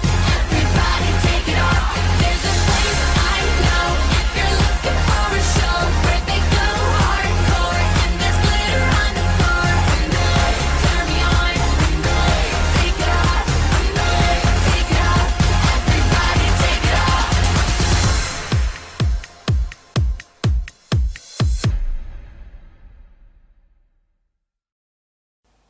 And here is a group you've never heard on. The name of the group, what a clunky name, Live on Release. And they're doing a song called I'm Afraid of Britney Spears. And let's listen to a few minutes of this.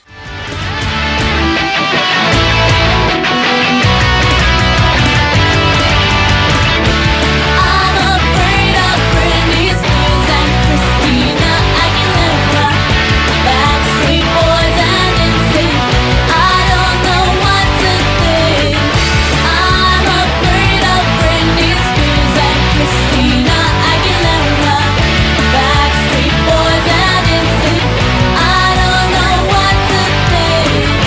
I'm afraid of Britney Spears and Christina Aguilera, Backstreet Boys and NSYNC.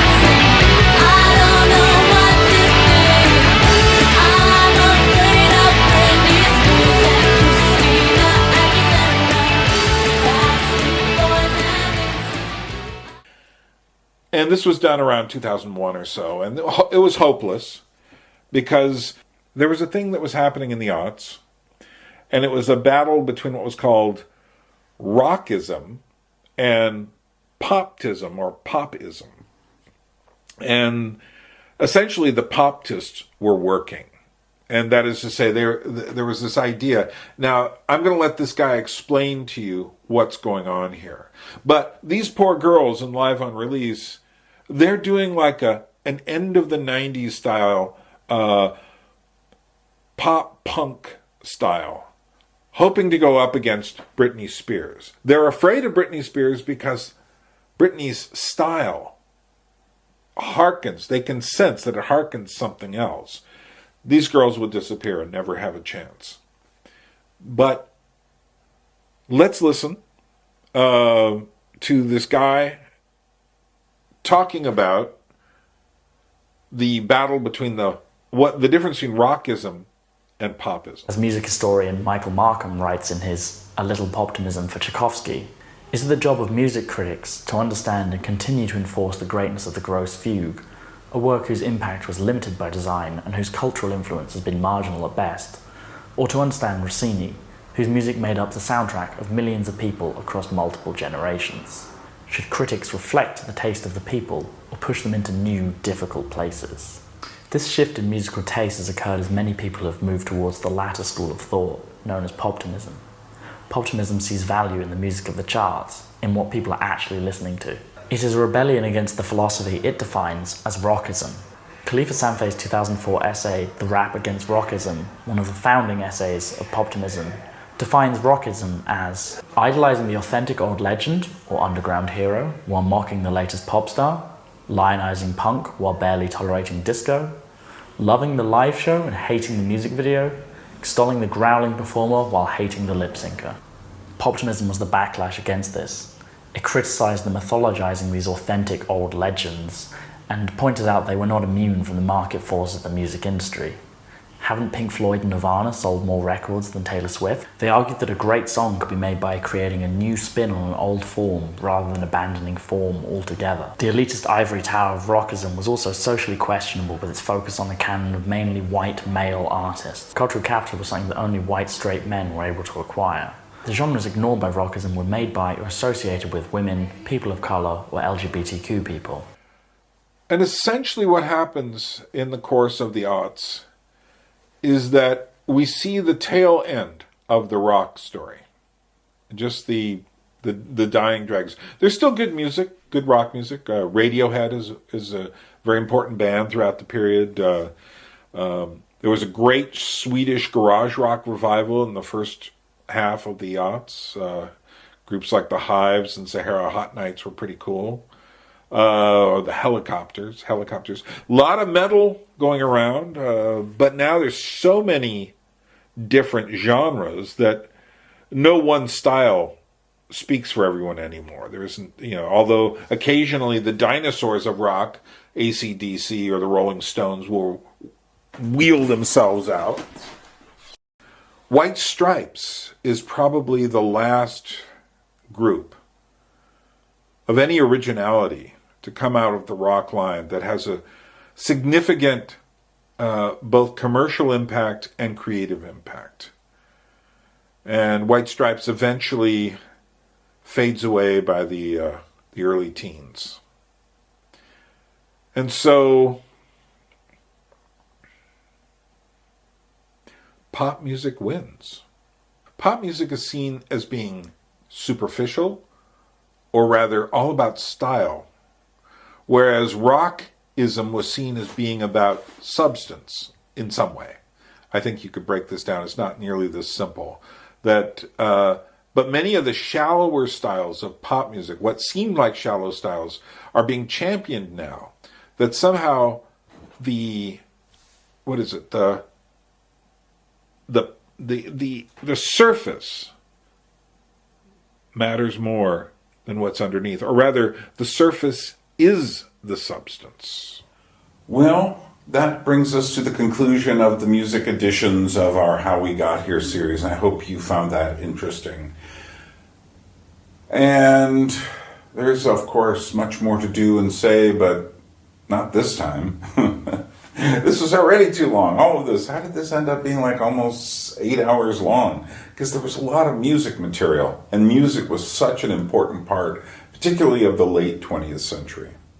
And if you appreciated this series, you can help the channel out by liking, subscribing. Do that. What else should you do? You could hit the bell icon. And if you really would like to help the channel, I would appreciate any contributions.